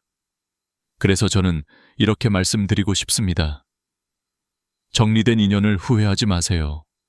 그 인연은 당신을 더 단단한 사람으로 만들었고 당신은 이제 더 좋은 인연을 만날 준비가 되어 있습니다. 이제 우리는 관계를 끊은 뒤 어떻게 마음을 회복해야 하는지 알게 되었습니다. 그렇다면 다음 질문은 이것입니다. 앞으로 어떤 인연을 선택해야 할까? 이제 그 이야기를 이어가겠습니다. 관계를 정리한 뒤 마음을 회복하고 나면 자연스럽게 이런 질문이 떠오릅니다. 그렇다면 앞으로 어떤 인연을 선택해야 할까? 이 질문은 단순히 새로운 사람을 만나고 싶다는 뜻이 아닙니다. 이제는 남은 생을 어떤 사람들과 함께 보낼지가 그 사람의 삶 전체를 좌우한다는 사실을 알기 때문입니다. 나이가 들수록 인간관계는 넓어지는 것이 아니라 깊어지고 숫자가 아니라 질이 인생의 행복을 결정합니다. 그래서 인생 후반에는 인연을 선택할 수 있는 기준이 필요합니다. 무조건 다 받아들이는 시대는 끝났습니다. 이제는 곁에 두어야 할 사람과 거리를 둬야 할 사람을 지혜롭게 구별해야 합니다. 첫 번째 기준은 나를 편안하게 하는 사람인가? 입니다. 사람과 만나고 나서 오히려 더 피곤해지고 괜히 마음이 가라앉고 집에 돌아오면 한숨부터 나오는 사람이라면 그 인연은 오래 갈수록 나를 소모시키는 관계입니다. 편안함이란 게 별 특별한 감정이 아닙니다. 괜히 말투를 꾸밀 필요도 없고 내 행동을 설명할 필요도 없고 침묵이 어색하지 않고 같은 공간에 있어도 부담이 없는 상태. 그런 사람이 진짜 좋은 인연입니다. 심리학에서도 인간관계의 가장 중요한 척도는 정서 안정감이라고 말합니다. 아무리 대단한 사람도 아무리 유능한 사람도 나를 불안하게 만들면 오래 곁에 둘 이유가 없습니다. 반대로 편안함을 주는 사람은 삶 전체를 부드럽게 만들고 내 마음을 단단하게 지켜줍니다. 두 번째 기준은 내 감정을 소중히 다룰 줄 아는 사람인가 하는 것입니다. 우리는 평생을 살아도 감정을 잘 다루지 못할 때가 많습니다. 그런데 누군가 내 감정을 가볍게 여긴다면 그 인연은 오래 갈수록 상처가 깊어집니다. 예를 들어 내가 힘든 이야기를 꺼냈을 때 그게 뭐가 힘들어? 라고 말하는 사람. 내 기쁨을 나눴을 때 그 정도는 누구나 해 라고 축소시키는 사람. 혹은 내가 상처받았다고 말했을 때 그걸 왜 신경 써? 라고 넘겨버리는 사람. 이런 사람은 평소에는 괜찮아 보이지만 결국 내 마음을 지치게 만듭니다. 나이가 들수록 감정은 더 섬세해지고 더 값진 것입니다. 내 감정을 존중해주는 사람을 곁에 두고 내 감정을 가볍게 취급하는 사람과는 거리를 두는 것이 인생을 지키는 법입니다. 감정을 이해받는 순간 우리는 다시 살아갈 힘을 얻습니다. 세 번째 기준은 내 삶을 더 나은 방향으로 끌어주는 사람인가? 입니다. 좋은 인연은 화려한 말이나 겉보기의 따뜻함이 아닙니다. 오히려 아주 작은 변화 속에 숨어 있습니다. 예를 들어 그 사람과 대화하고 나면 괜히 더 부지런해지고 싶고 마음이 조금 밝아지고 나도 모르게 웃음이 나오고 혹은 오랫동안 미루던 일을 다시 해보고 싶어집니다. 이런 사람은 내 삶의 방향을 부드럽게 위로 끌어줍니다. 반대로 어떤 사람은 늘 비교하고 깎아내리고 의욕을 잃게 만드는 말을 무심히 던집니다. 그런 사람과 오래 있을수록 인생은 무거워지고 마음은 어두워집니다. 진짜 좋은 인연은 나를 성장하게 하고 삶을 맑게 해줍니다. 특히 인생 후반에는 나를 끌어주는 인연과 가까이 해야 합니다. 그 인연이 마지막까지 나를 지켜주는 힘이 됩니다. 네 번째 기준은 서로의 경계와 거리를 존중하는 사람인가? 입니다. 관계가 오래 지속되지 못하는 이유 중 상당수는 마음이 멀어서가 아니라 경계를 침범했기 때문입니다. 나이가 들수록 각자의 생활 방식, 가치관, 하루의 루틴이 확실히 자리 잡혀 있습니다. 그런데 어떤 사람은 그 경계를 무시합니다. 예고 없이 집 앞에 찾아오거나 사소한 일에도 지나치게 간섭하거나 나의 시간과 사생활을 당연한 것처럼 소비합니다. 이런 인연은 시간이 갈수록 불편함만 커집니다. 반대로 거리를 지켜주는 사람은 오히려 더 깊게 오래 갑니다. 필요할 때는 도와주지만 불필요할 때는 건드리지 않는 사람. 말이 많은 대신 마음을 존중해주는 사람. 그런 관계가 성숙한 인연입니다. 한 어르신은 이렇게 말씀하셨습니다. 잘해주는 사람보다 내 공간을 지켜주는 사람이 더 귀한 인연이다. 이 말은 관계의 본질을 꿰뚫고 있습니다. 다섯 번째 기준은 내 마음이 작아지지 않는 사람인가 하는 것입니다. 사람은 누구와 함께 있느냐에 따라 표정이 달라지고 말투가 달라지고 심지어 삶의 방향까지 달라집니다. 어떤 관계는 나를 크게 만들고 어떤 관계는 나를 작아지게 만듭니다. 늘 평가하고 지적하고 나를 낮추게 만드는 인연이라면 그 관계는 이미 오래전에 역할을 다한 것입니다. 반대로 작은 것에도 칭찬해주고 내가 한 노력을 인정해주고 나를 있는 그대로 바라봐주는 사람은 마음을 키워줍니다. 그 사람 앞에서는 굳이 잘난 척하지 않아도 되고 실패를 말해도 부끄럽지 않고 약해진 모습을 드러내도 괜찮습니다. 이런 인연이 진짜 평생 인연입니다. 그리고 무엇보다 중요한 건 나 자신도 그런 사람이 되어야 한다는 것입니다. 좋은 인연은 스스로 만드는 것입니다. 여섯 번째 기준은 가치관이 맞는가? 입니다. 젊을 땐 유머나 취향 같은 겉모습의 공통점이 관계를 이어갑니다. 하지만 나이가 들면 관계를 오래 지탱하는 힘은 생활의 가치관입니다.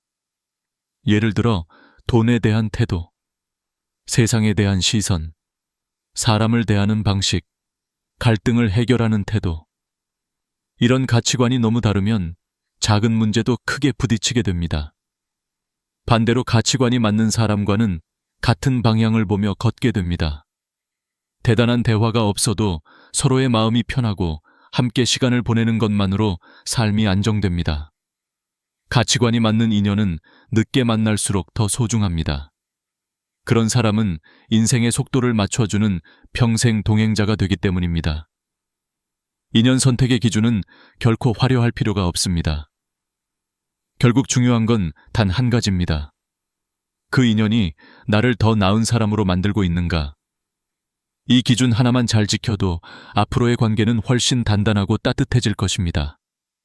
그리고 이제 어떤 인연을 선택했든 간에 결국 마지막에 중요한 건 어떻게 그 인연을 지켜가느냐입니다. 이제 다음 단계로 넘어가겠습니다. 좋은 인연을 선택하는 눈이 생겼다면 이제 마지막으로 남은 과제는 그 소중한 인연을 어떻게 지켜갈 것인가입니다.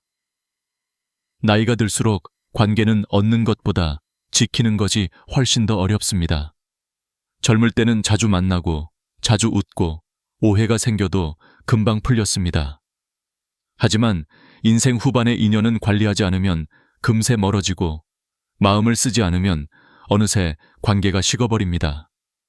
그래서 우리는 지금부터 남아있는 인연들을 어떻게 품고 어떻게 따뜻하게 이어갈지에 대한 지혜를 배워야 합니다. 인생의 마지막 품격은 결국 관계에서 결정됩니다. 사람과의 관계가 무너지면 마음도 무너지고 관계가 따뜻하면 삶도 따뜻해집니다. 먼저, 좋은 인연을 지키는 첫 번째 방법은 작은 안부의 힘을 잊지 않는 것입니다. 나이가 들면 자주 만나기 어려워지고 약속 횟수도 줄어듭니다. 하지만 그 대신 짧은 안부 하나가 관계를 오래 지켜줍니다. 잘 지내시죠? 오늘은 건강이 어떠세요? 문득 생각이 나서 연락드렸어요. 이런 말은 대단한 것이 아닙니다. 하지만 그 한 문장이 상대의 하루를 밝히고 관계의 끈을 다시 묶어줍니다. 실제로 심리학 연구에서도 인간관계가 오래 유지되는 가장 강력한 요소 중 하나가 가벼운 접촉이라는 결과가 있습니다. 자주 만나지 않아도 적당한 빈도의 안부 한 번이면 관계는 끊어지지 않고 이어집니다. 나이가 들수록 누군가의 짧은 문자 한 줄이 큰 위로가 되기 마련입니다. 두 번째는 기대하지 않는 것입니다. 우리는 관계에서 상처를 받는 이유의 80%가 기대에서 비롯됩니다. 저 사람은 내 마음을 알겠지. 이 정도는 해주겠지. 이럴 때는 도와줘야 하는 거 아닌가? 이런 마음이 쌓일수록 서운함이 따라옵니다. 기대는 상대를 묶는 것이 아니라 나 자신을 고통스럽게 만드는 감정입니다. 그래서 인생의 후반에는 기대보다 감사를 중심에 둬야 합니다. 누군가가 연락을 주면 고마운 마음으로, 작은 배려라도 받으면 과하게 감사하는 마음으로. 이런 태도를 가진 사람은 오래도록 주변에 사랑받습니다. 기대를 내려놓는 순간 인연은 훨씬 편안해지고 상처가 크게 줄어듭니다. 이것이 성숙한 관계의 바탕입니다. 세 번째는 내가 먼저 주는 사람이 되는 것입니다. 나이가 들수록 우리는 받는 것보다 주는 것에 더 큰 기쁨을 느끼게 됩니다. 누군가에게 도움을 주고 시간을 내어주고 작은 선의를 건네고 당신을 생각하고 있습니다 라는 마음을 표현하는 것. 이런 행동들은 결국 내 삶의 따뜻함으로 돌아옵니다. 인간관계는 절대 단방향으로 유지되지 않습니다. 내가 조금이라도 먼저 주면 상대는 그 마음을 평생 기억합니다. 상대가 먼저 다가오기를 기다리는 사람보다 내가 먼저 손을 내밀 줄 아는 사람이 더 많은 인연과 행복을 얻습니다. 오래 두고 만나는 어르신분들을 보면 공통점이 하나 있습니다. 그들은 언제나 먼저 주는 사람이라는 것입니다. 마음이 넓은 사람, 먼저 다가가는 사람에게 좋은 인연이 모입니다. 네 번째는 용서를 해두는 마음을 준비하는 것입니다. 관계에서 오해는 반드시 생기고 서운함은 피할 수 없습니다. 하지만 나이가 들어갈수록 이 서운함을 오래 끌면 관계는 자연스럽게 멀어집니다. 그래서 늦은 나이의 관계는 용서가 핵심입니다. 잘못한 것을 무조건 넘어가라는 의미가 아닙니다. 단지 그 일에 내 마음을 갉아먹지 않겠다는 태도입니다. 용서는 상대를 위한 것이 아니라 나를 위한 선택입니다. 마음속에서 오래 묵혀두면 관계는 물론이고 건강에도 좋지 않습니다. 연구에 따르면 오래된 분노와 원망은 심장 질환과 불면증, 면역력 저하와 깊게 연관되어 있다고 합니다. 결국 용서는 관계를 지키는 지혜이자 내 삶을 지키는 치유입니다. 다섯 번째는 말을 따뜻하게 선택하는 것입니다. 관계는 말로 시작해 말로 무너지고 말로 다시 살아납니다. 특히 인생 후반에는 말투 하나가 그 사람의 품격이 됩니다. 어떤 말이든 부드럽게 끝내는 사람은 어디에서나 사랑받습니다. 그럴 수도 있겠네요. 그 말 들으니 제가 배우게 되네요. 이해해보려고 노력해볼게요. 이런 말 한 줄이 상대의 마음을 열고 관계를 따뜻하게 만듭니다. 갈등이 생겼을 때도 마찬가지입니다. 상대를 이기려고 하지 말고 상대를 설득하려 하지 말고 내 마음을 차분히 전달하면 관계는 훨씬 부드럽게 흘러갑니다. 말투는 결국 내 인생 태도입니다. 따뜻한 말을 쓰는 사람에게 따뜻한 인연이 모입니다. 여섯 번째는 잃어버린 인연을 붙잡지 않는 지혜입니다. 어떤 관계는 아무리 노력해도 다시 이어지지 않습니다. 서로의 방향이 달라졌거나 마음의 온도가 변했거나 이미 더 이상 함께 갈 이유가 사라졌기 때문입니다. 이런 인연을 억지로 끌고 가면 내 삶이 더 힘들어집니다.